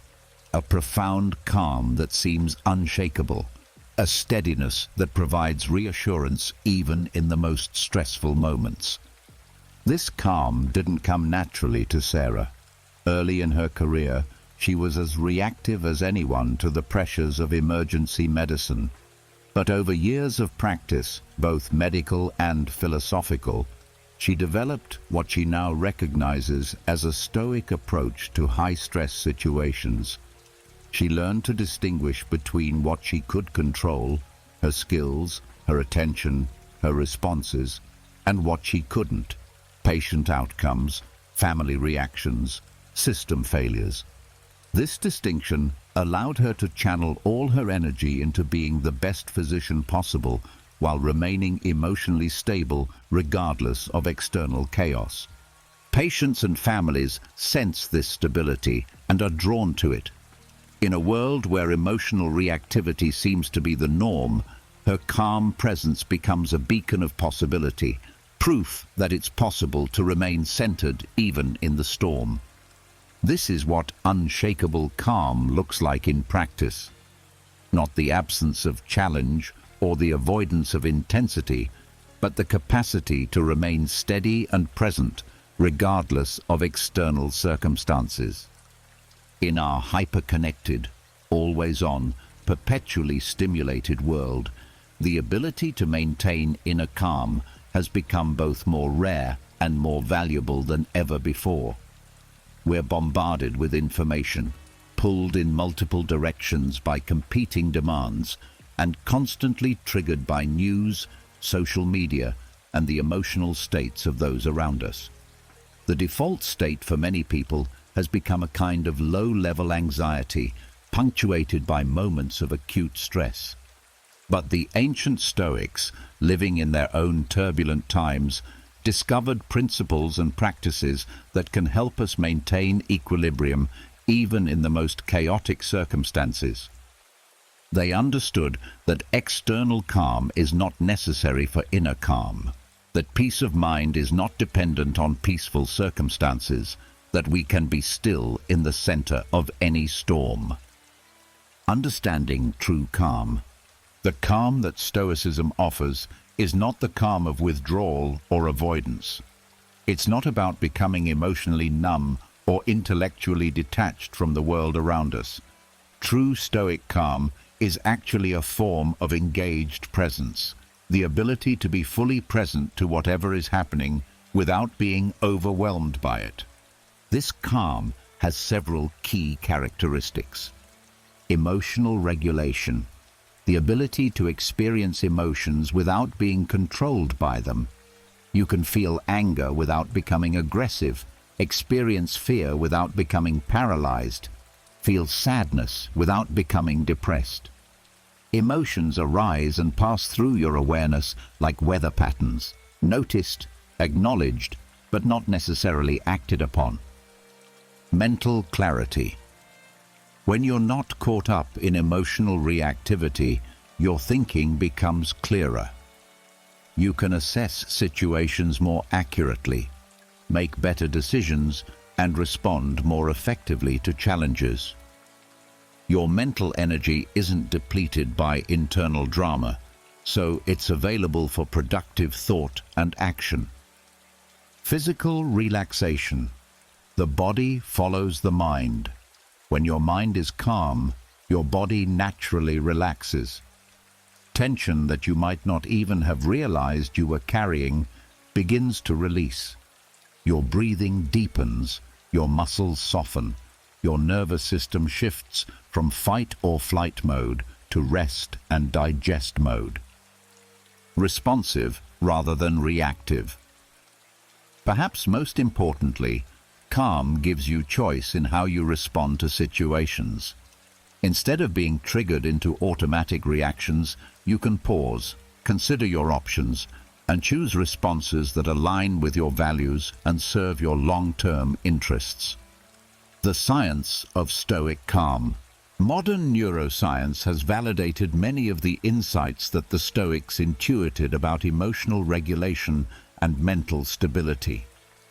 We now understand that practices like mindfulness meditation, cognitive reframing, and present moment awareness literally change the structure and function of the brain in ways that promote calm and emotional stability. Regular meditation practice increases activity in the prefrontal cortex, the brain region responsible for executive function, emotional regulation, and rational decision-making. It also decreases activity in the amygdala, the brain's alarm system that triggers fight or flight responses. This means that people who practice these techniques become literally less reactive to stress and more capable of thoughtful response. The practice of cognitive reframing, questioning our automatic interpretations of events and looking for alternative perspectives, helps break the cycle of rumination and catastrophic thinking that keeps many people trapped in anxiety and reactivity.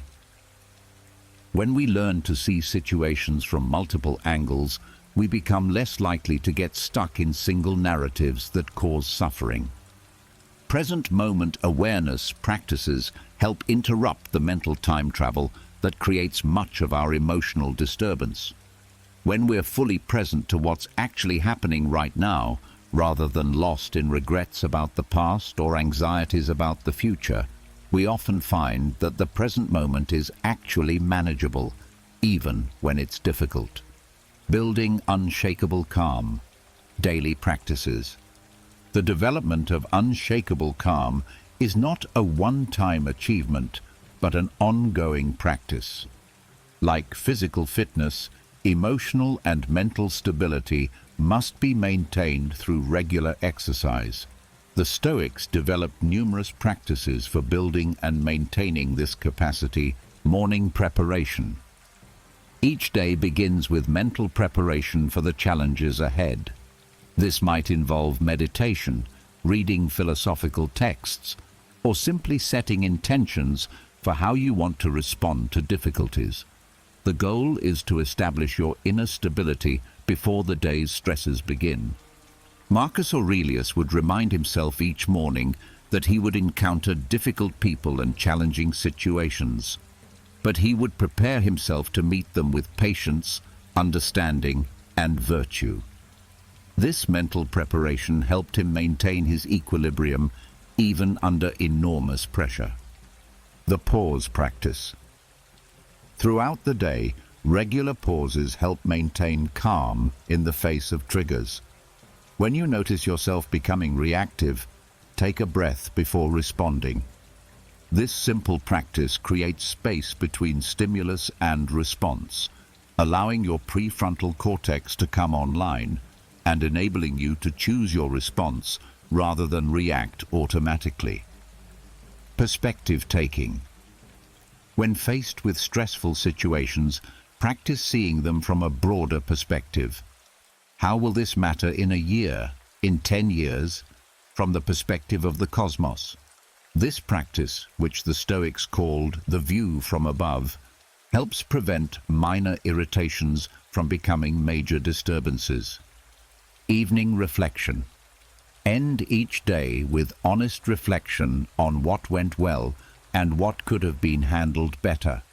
This isn't self-criticism, but self-awareness, the kind of honest assessment that promotes growth and learning. Notice when you maintained your calm and when you lost it, what triggered reactivity and what helped you stay centered. Calm in relationship to others. One of the most powerful aspects of developing unshakable calm is how it affects your relationships with others. When you're not reactive, you don't get pulled into other people's emotional dramas. When you're not defensive, you can actually hear what others are trying to communicate. When you're not anxious, you don't create anxiety in those around you. This doesn't mean becoming emotionally distant or unavailable. In fact, true calm often allows for deeper connection because you're not so caught up in your own emotional reactions that you can't be present to others' experiences. You can offer support without taking on their problems, provide guidance without trying to control their choices, express care without becoming codependent. Calm people often become natural leaders, not because they seek leadership, but because others are drawn to their stability. In chaotic situations, people look to those who remain centered for guidance and reassurance. Your calm becomes a gift, not just to yourself, but to everyone around you. Calm in the face of uncertainty. Perhaps nowhere is unshakable calm more valuable than in our relationship to uncertainty. Life is inherently unpredictable, and much of our anxiety comes from trying to control or predict what cannot be controlled or predicted. The Stoic approach to uncertainty is not to eliminate it, which is impossible, but to become comfortable with it. This involves accepting that uncertainty is a fundamental feature of human existence, not a problem to be solved. We can make plans while holding them lightly, prepare for likely scenarios while remaining flexible when unexpected events occur, pursue our goals while accepting that outcomes are not entirely within our control. When you're no longer fighting reality, including the reality of uncertainty, you can respond more skillfully to whatever actually happens. Your energy is not depleted by resistance to what you cannot change, so it's available for addressing what you can change. One of the most interesting aspects of developing unshakable calm is the paradox between effort and ease. Initially, maintaining calm in challenging situations requires considerable effort and conscious practice. You must remember to pause, actively choose your responses, deliberately practice reframing negative thoughts. But over time, this effort transforms into ease. What once required conscious decision becomes automatic. What once felt forced becomes natural. The practices that initially took deliberate effort eventually become your default way of responding to life. This is similar to learning any complex skill. Playing piano initially requires enormous conscious effort to coordinate your hands, read music, and produce the right sounds. But with enough practice, these actions become fluid and natural. The same is true with emotional regulation and mental stability. With enough practice, calm becomes your natural state rather than something you have to work to achieve. Calm as contribution. Perhaps the greatest gift of unshakable calm is that it becomes a contribution to the world around you. In a culture of reactivity, your steady presence offers an alternative model of how to be human. In a world of anxiety, your peace provides reassurance. In an environment of chaos, your stability offers grounding. This isn't about being superior to others or demonstrating your philosophical advancement. It's about recognizing that your inner state affects everyone you encounter and choosing to make that effect a positive one. When you're calm, you create space for others to find their own calm. When you're steady, you provide a reference point for others who are struggling with stability. The Stoics understood that we are all interconnected, that individual virtue contributes to collective flourishing. Your unshakable calm is not just a personal achievement. It's a gift to your family, your community, and the world. In developing this capacity, you become part of the solution to the epidemic of anxiety and reactivity that characterizes our times. This is the promise of unshakable calm, not just personal peace, but the ability to be a source of peace for others. Not just individual stability, but the capacity to contribute to collective stability. Not just freedom from reactivity, but the power to model a different way of being human in challenging times. It's 3 a.m., and Michael receives the phone call every parent dreads. His teenage daughter has been in a serious car accident. In that moment, everything he's learned about Stoic philosophy faces its ultimate test. All the morning meditations, the evening reflections, the practice of distinguishing between what he can and cannot control, none of it was theoretical preparation. It was training for exactly this kind of moment. As he rushes to the hospital, Michael notices something remarkable happening within him. Yes, he's afraid. Yes, he's worried. But underneath these natural emotions, there's a steady foundation that isn't shaking. He finds himself automatically focusing on what he can control, driving safely to the hospital, being present for his daughter, staying calm enough to make good decisions about her care. He's not trying to avoid his emotions, but he's not being controlled by them either. This is the moment when philosophy becomes more than intellectual exercise. It becomes a lived practice that makes the difference between being overwhelmed by crisis and responding to it with wisdom and strength. Every philosophical system ultimately faces one crucial test. Does it work when it really matters? Does it provide practical guidance, not just in calm moments of reflection, but in the chaos of real crisis? Does it offer strength not just when life is comfortable, but when life is falling apart? For Stoicism, this test is not hypothetical. It comes to every practitioner eventually, in forms as varied as human experience itself. The loss of a loved one, the betrayal by someone trusted, the diagnosis of serious illness, the collapse of carefully laid plans, the moment when everything you thought you could count on proves unreliable. These are the moments that reveal whether our philosophical practice has been merely intellectual exercise or genuine preparation for the challenges of human existence. These are the crucibles in which character is revealed, and philosophy is either vindicated or found wanting. Why crisis is the ultimate teacher. There's a reason why all great philosophical and spiritual traditions place emphasis on how we handle adversity. It's not because suffering is good in itself, but because crisis strips away everything non-essential and reveals what's truly foundational in our character and understanding. When life is comfortable, it's easy to imagine we're wiser, stronger, and more virtuous than we actually are. We can maintain the illusion that we're in control, that we've figured out how to live well, that we're prepared for whatever might come. But crisis has a way of revealing the gaps between our aspirations and our actual capacities, between our theoretical understanding and our practical preparation. The Stoics understood this, which is why they developed practices like premeditatio malorum, the premeditation of evils.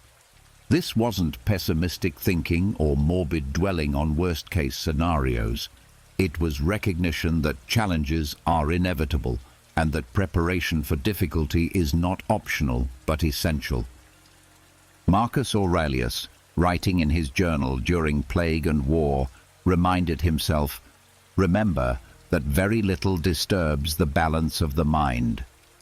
Troubles are generally of our own making, arising from false beliefs about what's good or bad for us." But he wrote this not from a place of comfort, but from the center of enormous external pressures that would have broken a less prepared mind. The anatomy of a real test. Understanding what constitutes a genuine test of character helps us recognize these moments when they arise and respond to them more skillfully. Real tests tend to have several characteristics. They're unexpected. True tests rarely arrive when we're prepared for them. They come in the middle of ordinary days, when we're focused on routine matters, when our philosophical guard is down. This is why daily practice is so important. We need our principles to be so deeply ingrained that they operate automatically, even when we're caught off guard. They're personal. While we might handle abstract or distant difficulties with equanimity, real tests involve things we care deeply about. They threaten what we love, challenge what we believe in, or attack what we've worked hardest to build. This personal investment makes them much more challenging than theoretical scenarios. They require immediate response. Unlike philosophical thought experiments, real crises demand action. We can't think our way through them at leisure. We must respond in real time, often with incomplete information and under significant pressure. This is where our preparation either serves us or fails us. They continue over time. The most challenging tests aren't single moments, but extended periods of difficulty. It's one thing to respond well to a crisis for a few hours or days. It's another to maintain virtue and wisdom through months or years of ongoing challenge, preparing for the inevitable. The question is not whether you will face serious tests, it's whether you will be ready when they come. This preparation happens on multiple levels: philosophical preparation, regular study and reflection on Stoic principles builds the mental framework you'll need in crisis. Understanding the dichotomy of control, the nature of virtue, the relationship between external events and internal responses. These concepts must be so familiar that they become instinctive. But intellectual understanding alone is insufficient. The ideas must be internalized through practice until they become part of your automatic response system. This is why daily exercises like morning reflection, evening review, and mindfulness practice are so important. Emotional preparation. Developing emotional regulation skills through smaller challenges prepares you for larger ones. Every time you choose patience over irritation, courage over fear, wisdom over reactivity, you strengthen the mental muscles you'll need when stakes are higher. Practical preparation. This includes both external preparations, like having emergency funds, maintaining health, building strong relationships, and internal preparations,